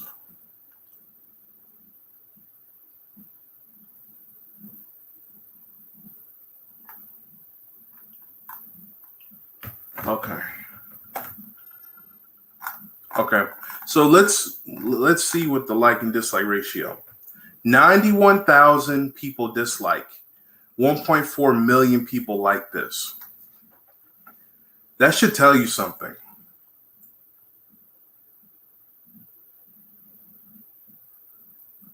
And this music is used where you can put simulated 360 reality audio experience. So they really want this to get into your subconscious. Let's look at some of these comments because this is crazy. People making light of it. So how many actors do you want? One. Do you listen to Girl in Red? So do you listen to Lil Nas X? The Council of Martyrdom shall decide your fate. I don't know, just weird stuff. Like if you play the song to someone who doesn't know Lil Nas, they're gonna be like, "Yeah, trying to steal my job at 250." So I don't know. Let me see what TikTok talking about. I'm obsessed with the healthiest way you can possibly be obsessed with pole dancing to hell, giving Satan a lap dance. I'm obsessed in the healthiest way you can possibly be obsessed with a pole dancing to hell and giving Satan a lap dance. These people are lost. Imagine showing this to people in the 1800s. Imagine showing this to people in the 1990s. You ain't got to go back that far. I had on the radio today, Lil Nas pole dance to hell and gave the devil a lap dance. I thought people on the radio were being sarcastic, exaggerating. No fake news there. I see. Wow. Can I just say blue is his color, though? What the Shark Boy and Lava Girl looks different than I remember. Whenever Karen tells me to go to hell, now I'm going to tell them I'm gladly pole dance. You know, people are making light of this. I mean, honestly, you don't even got to be a Christian. You know, to like find that there's something wrong with this. Now, there's people that are talking a lot more truth. They get their videos age restricted, get their videos taken down for literally speaking facts. But you see no age restriction on this imagery and this type of stuff. A child can click on this video. A child. Hold on. Let's try something.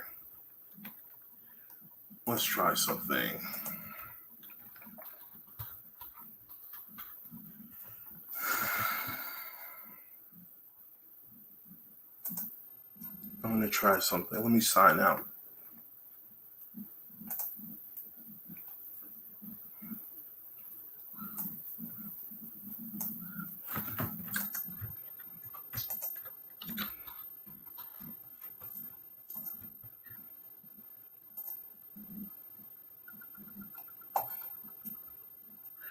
That's gross. Okay. So let's try this. All right. So I signed out. So let's say I'm a little kid, right? I signed out, don't have any YouTube kids or none. I signed out. You don't know if I'm an adult or a child. Let's see if there's any sort of warning or disclaimer on here saying viewer discretion advised. No one under 18 should be watching this. Literally, this crazy stuff. Pole dancing to hell. Sliding down a pole. Not going to play the video. Nope. Okay. What is this? This right here. No restrictions. There's nothing. Nothing. A little kid, a little 3-year-old can watch this whole video. You got it. You got it, man. You got it. Someone needs to protect the kids. People are tripping. You got it, brother. That's scary. That's scary. let's try something else though. Hold on a second. Hold on, I'm gonna.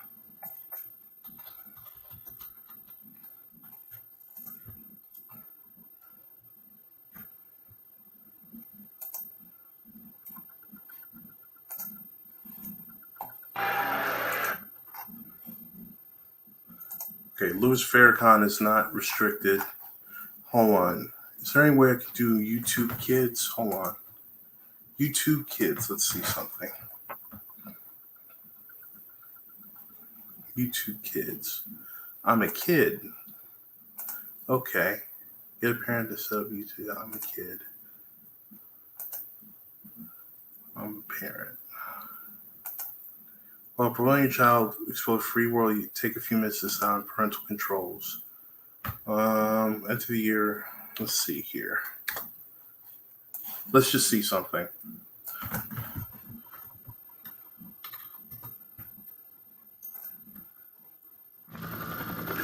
Now you can sign in and create a profile for each kid. If you choose to sign in, you get more controls, whether you want to allow lots of videos or handpick your own. You can also block any videos and channels you don't like. The next time you sign into a device, your kids' profiles will be ready to go. Sign in with a parent's account and we'll get started. Let's try something here. Let's try something here.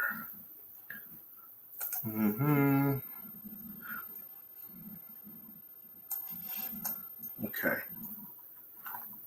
My parents want to be a kid. Okay. Enter your password.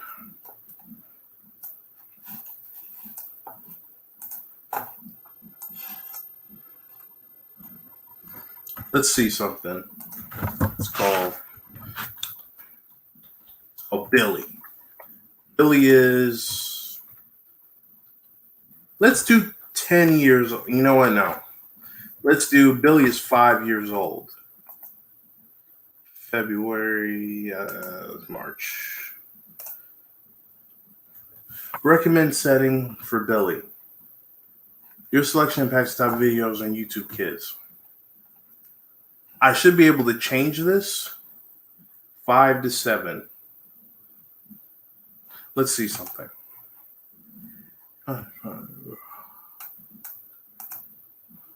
Do you want to search on or off? Do you want to turn search on if you chose videos interest from the millions field? When you search off, you limit your child's video sale channel to be verified. Turn search on. When you can search. When you turn search on, you limit the child.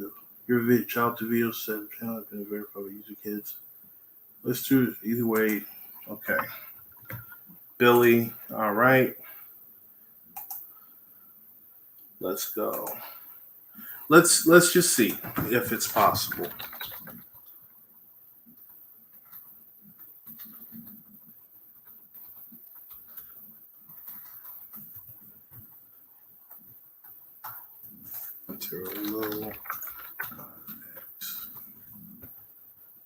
Okay, so that's good. Hold on, let's see here.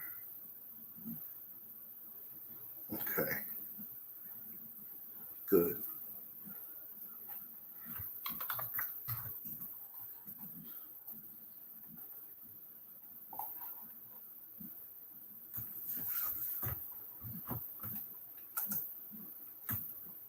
The child will be able to watch all videos that you previously blocked. Well, yes, I don't have anything blocked. Parental guide. Okay.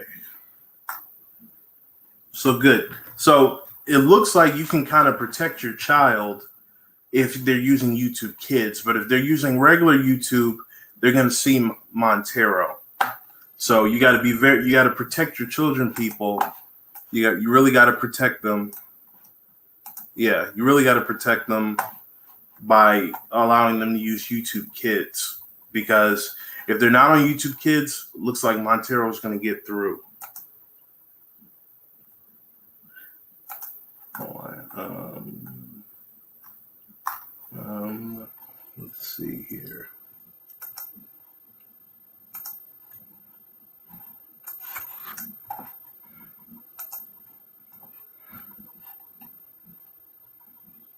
Yeah, they knew better than that.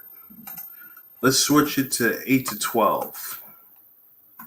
Let's see if Montero comes up.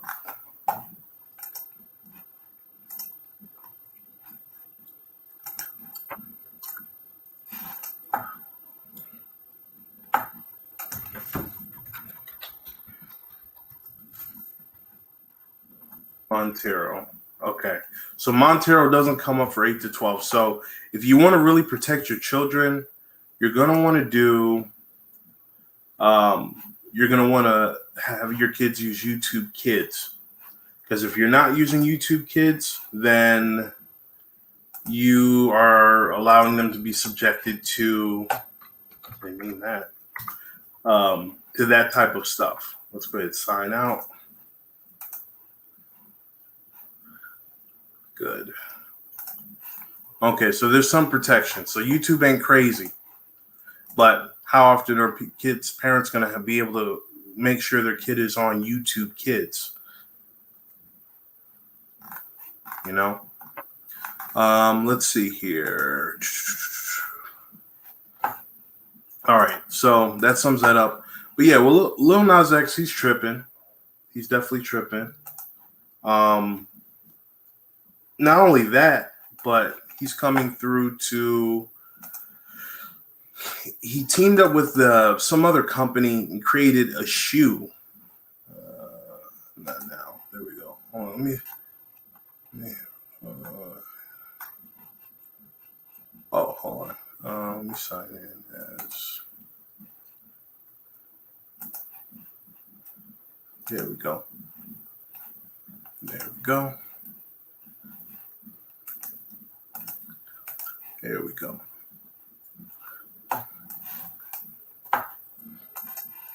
So the shoe is crazy. Let me see. Lil Nas X shoe.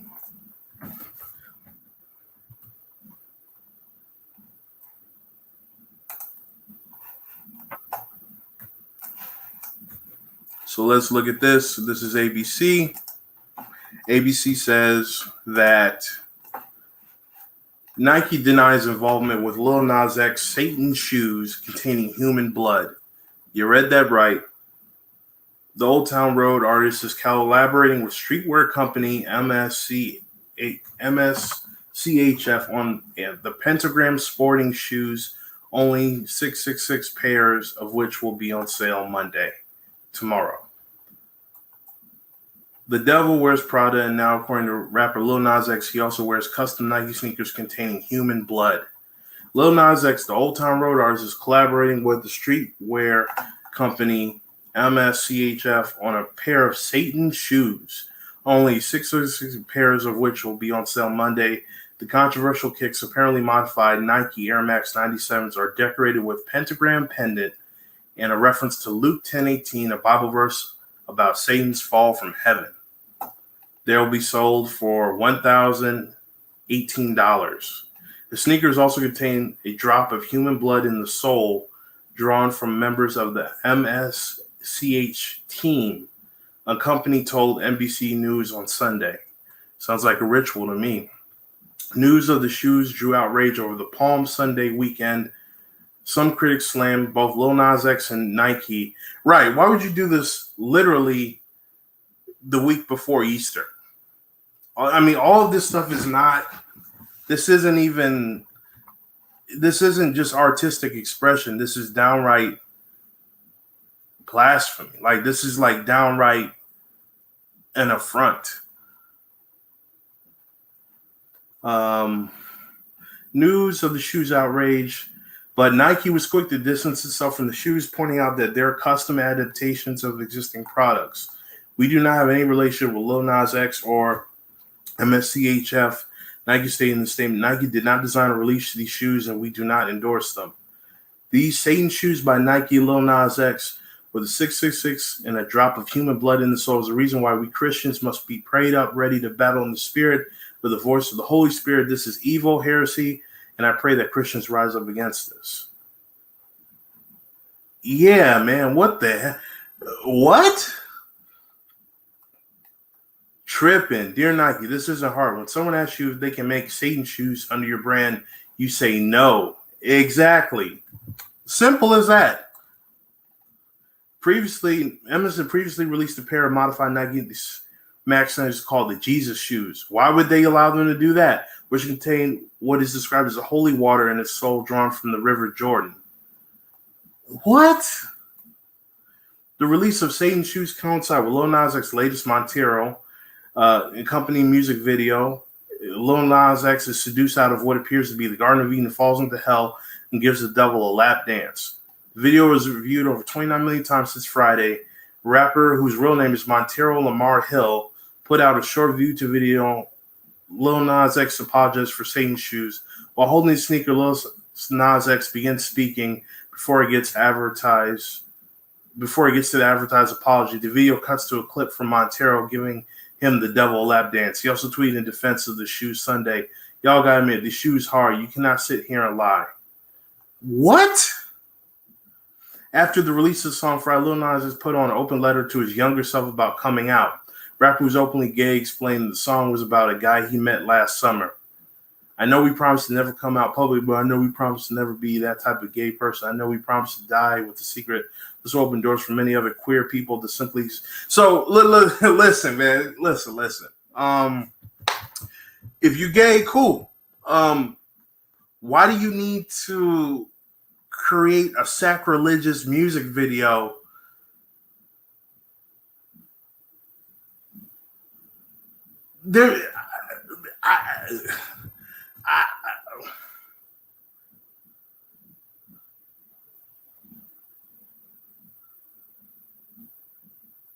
I can't even compute. There's no way to rationalize this. I was replying to somebody on Facebook the other day. Even from a secular point of view, this isn't just artistic expression. It's clearly a glorification of Satan and Luciferian imagery. Because basically what Lil Nas X is saying that if a homosexual wants true liberation, maybe they should start believing in Satan. Basically, true liberation is in Satan. You know, all this stuff isn't done on by coincidence.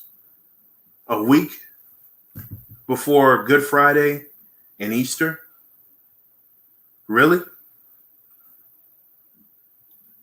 And I better not see not one of you niggas with these shoes. You let the mother folks spend a rack on some Satan shoes with human blood in it. I don't want to see not one of you niggas with these shoes. Stand up. Be principled. I don't even think I need to tell y'all that. Insane. You got to watch what your kids are watching. You got to protect the children. And you got to critically think for yourself. I told you, I went into this, how you protect yourself. Again, these people putting spells on you through your phones, through the media, through your TVs, through your tablets, through your computers, through the black mirrors. All right, we went through it. We showed you how it works. Now be mindful of what you consume. Be mindful. Maybe you don't watch that horror film. Maybe you don't watch that. Maybe you don't watch or listen to that song that has that fire beat, but don't even look up the lyrics. Crazy stuff. Maybe you don't watch in just that music video. Remember what I said. Let's see here.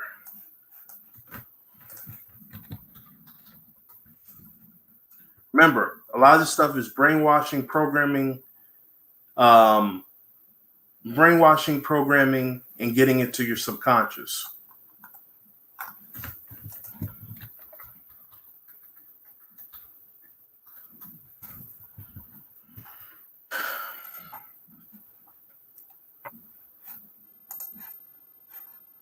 No, we're not playing it. 1.4 million people.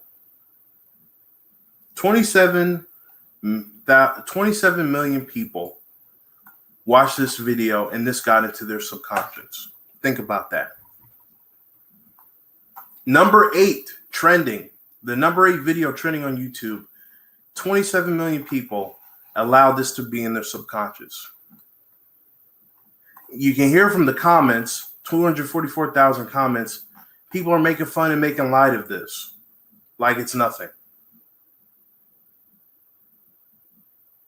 See, some people are looking at, when he said you live in dark and I cannot pretend I felt that. Some people hide their true identities to make other people comfortable. It takes courage to be yourself. He could have made a video talking about that undertone and it not being blasphemous, heretical, and trying to make light of people's souls and internal damnation and seducing the devil. You don't need to make a video like that to convey something that's supposed to be secular and non-biblical in nature. You don't need that. What kind of shit is this? These people are lost.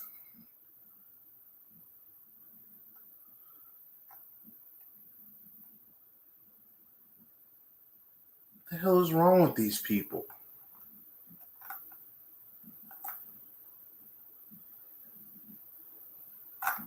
They always gonna find a way to try to push this stuff on black people. And people in general.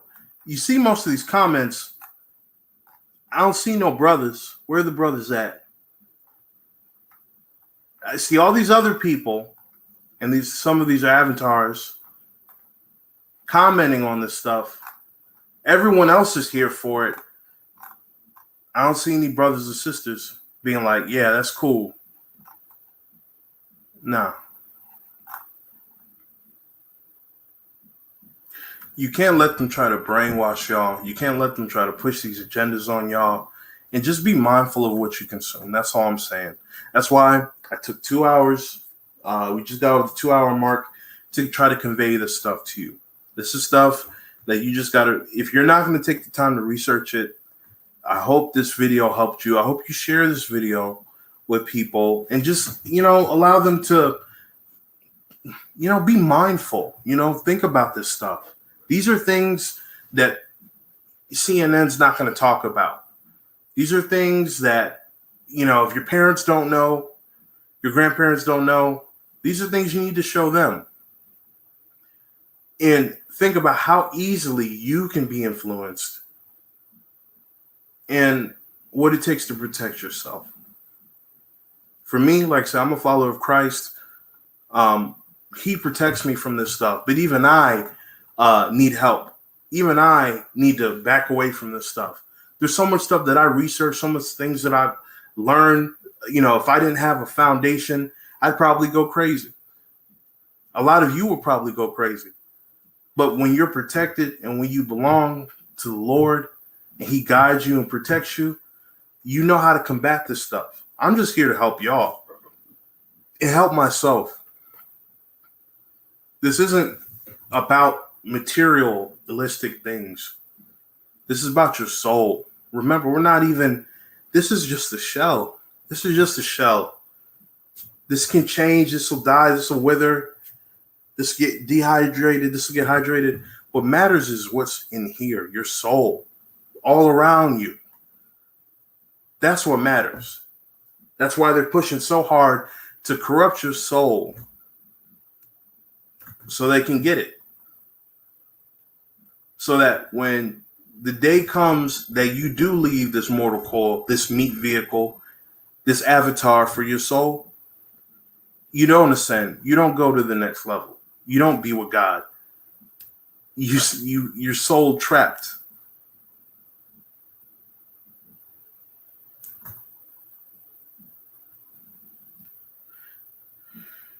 It's demonic.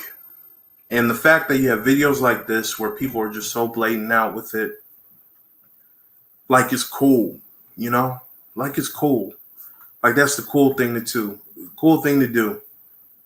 At least there's 92,000 people that aren't here for that bullshit. Now there's 1.4 million that are co-signing it, and maybe that's fake. Maybe it's real. You know, YouTube be tripping. But that's why you have to be strong and principled, and you got to critically think for yourself. And if there's something you don't know about, it's okay that you don't know about it, but become engaged and critically think for yourself. I'm just bringing you a point of view, but think for yourself. And remember, everything I do on these videos, you can research everything I'm saying. I'm saying this in the utmost earnest and genuine way. Don't get played. Don't get played. Take control of your life. Okay? Just take control of your life. If you're struggling with something right now, you feel like, you know, there's forces against you. You feel like you're your own worst enemy. Maybe detox from social media. Maybe detox from TV. Maybe go to the park more. Open up your blinds and windows during the day. Breathe the air. Go out and walk. Be in nature. Talk to people. Read your Bible. You know, if you're not a Christian or a follower of Christ, you know, whatever religion you are, take time to meditate on that. And I think you'll find some truth. There is an attack on Christianity. There's an attack on followers of Christ. You got to think about this. And I'm just giving you things to think about. There is a campaign for thousands of years against Christianity. People like to bag on Christianity and followers of Christ because, oh, there was the Crusades and that wasn't right. Oh, there's a Catholic Church, they molest all the kids. That's the Catholic Church. That's not right. I mean, you could reasonably say the Catholic Church, they're on some other stuff. The point I'm trying to make is there's an assault and war on followers of Christ. They don't go this hard on Sikhs. They don't go this hard on Muslims. They don't go this hard on Buddhists. They don't go this hard on Hindus. People that they don't go this hard on Shintoism. They don't go this hard on Christian Scientists. They don't go this hard on Scientologists. They don't go this hard on any other religion or belief system like they do on those that follow Christ. So maybe think about that. Maybe think they're not executing Buddhists over there. They're not executing Shinto, people that believe in Shinto. They're not executing Taoists over there. They are executing in many places in the world Christians, attempting to. Why? Because at the end of the day, it's all about Jesus, really. It's all about the sacrifice that was made so that you have the opportunity to not be soul trapped, to make your own decisions, to live a good life, and to not be misled, to have the ability to discern and have the choice. They want to take your choice away. I know you want your choice. You may not make all the best decisions. I know I don't. But at the end of the day, all you have is yourself, your loved ones, and God, really.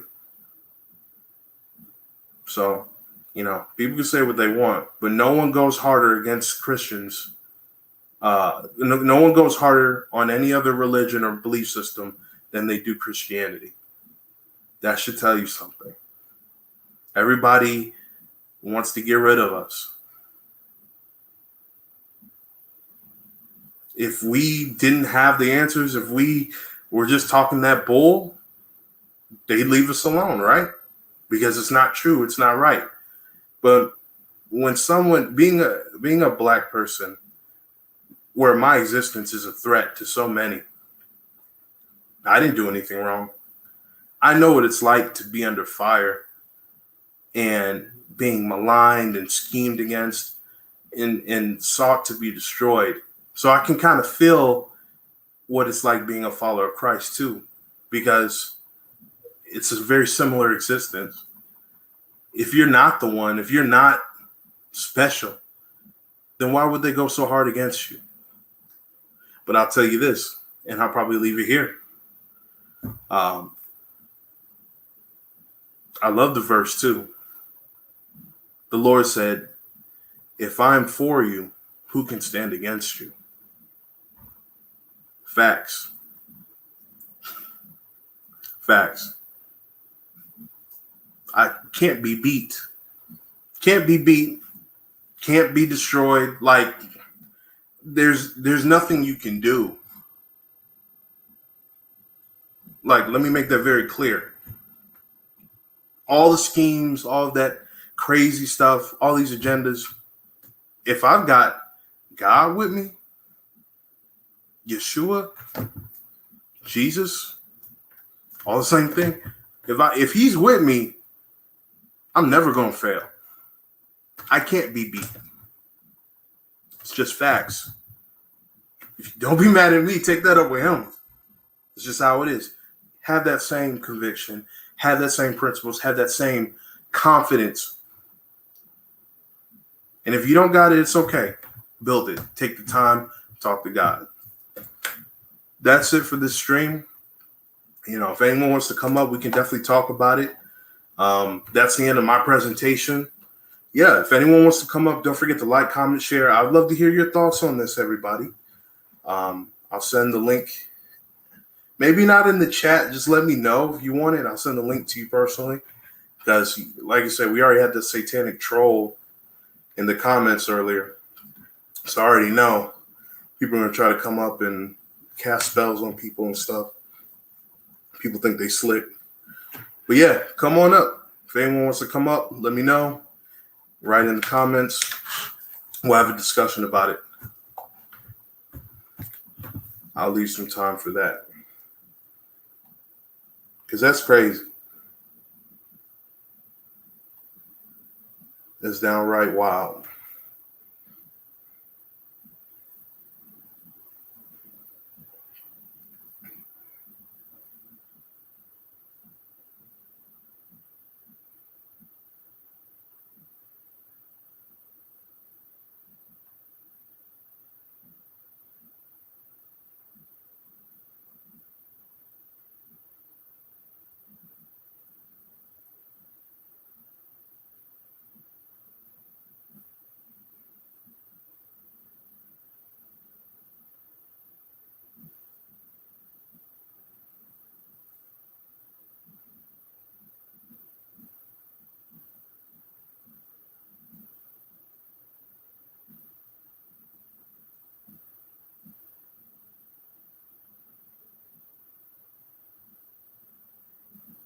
I just, me personally, I find it kind of wild that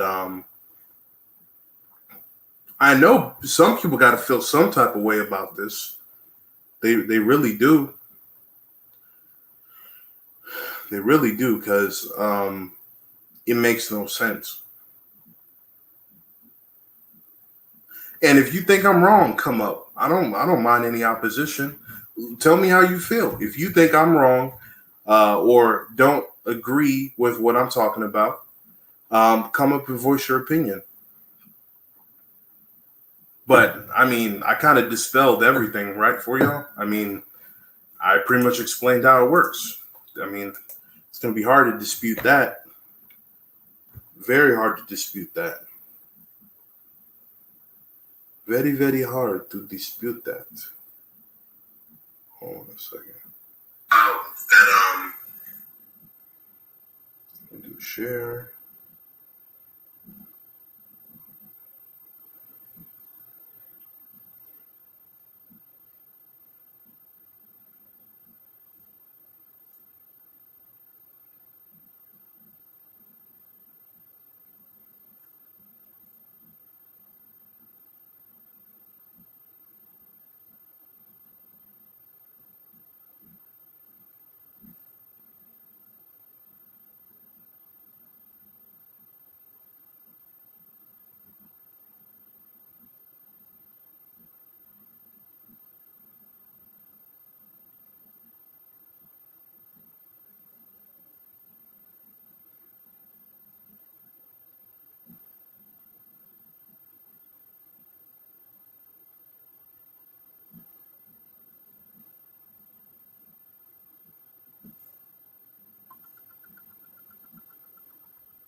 Let's see if we have some brave people.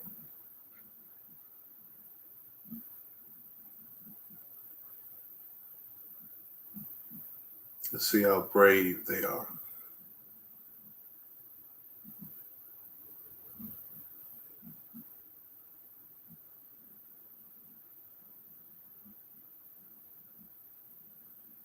I'll tell you one thing though. I've never seen as many people that have all these like pentagrams and all this witch stuff and the Satanism stuff on there. I mean, just in dating profiles and just in regular people, just they're tripping with it. Like, hey, everything's cool, you know. It's wild. It's wild to me.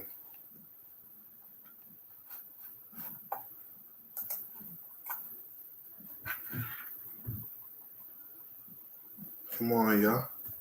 Yeah, I have so much smoke in the comments, but no one has anything to say. Nothing to say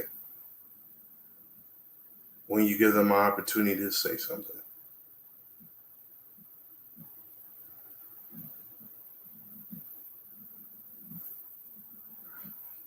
Nobody?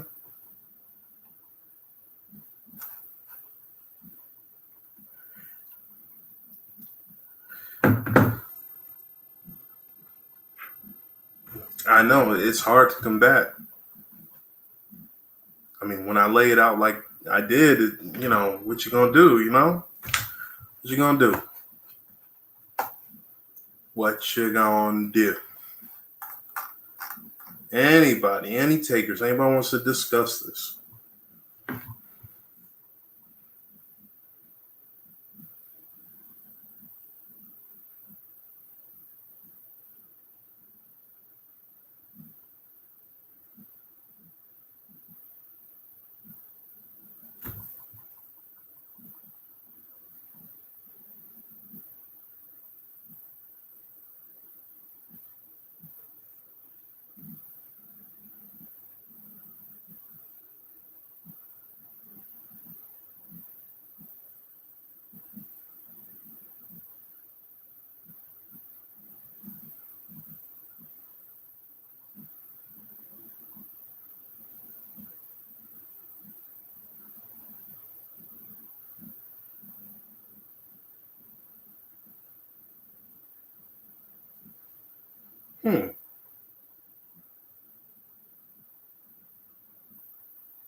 Like I said, if you want to come up, just let me know. I'll send you a link because I've got Satanist trolls in the comments. If I just post a link, I know I'm going to get a lot of trolls trying to come up, unfortunately. I mean, if really, they should have just played it like, oh, they were unassuming. Like, if they really wanted to challenge it, they shouldn't have tried to post that in the comments. They should have just came up here, been unassuming, and then, you know. But that's the thing. They're going to troll because they can't articulate a point against what I'm talking about. They know I'm right. I broke it all down there for you. I demystified it. I can't be challenged on that. A Satanist troll, Luciferian troll cannot counter me on this. I cannot be beat on this. Oh, that's occult knowledge. What does occult mean? Hidden. It ain't hidden no more. I can't be beat. I can't be beat. Real talk.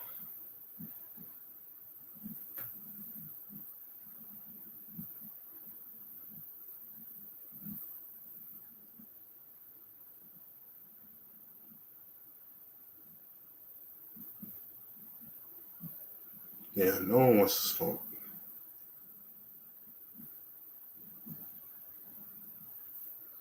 Okay. Well, since no one wants to smoke, I better not get any comments in the comment section talking crap, because you had the opportunity to come up on here, discuss it with us, discuss it with me, and state your point of view. But since you can't do that, or people are on some other stuff, then that's fine. But as you know, this is Real Talk, Real People. As always, have a wonderful one. Like I said, I'll be having a lot more thought-provoking content coming up. Had to do this one, though. A good use of my time. And the night is still young, so maybe what I will do is study some more and chill out. All right, everyone. Be safe. Keep it real. Remember, God's got it. And so do you. Peace.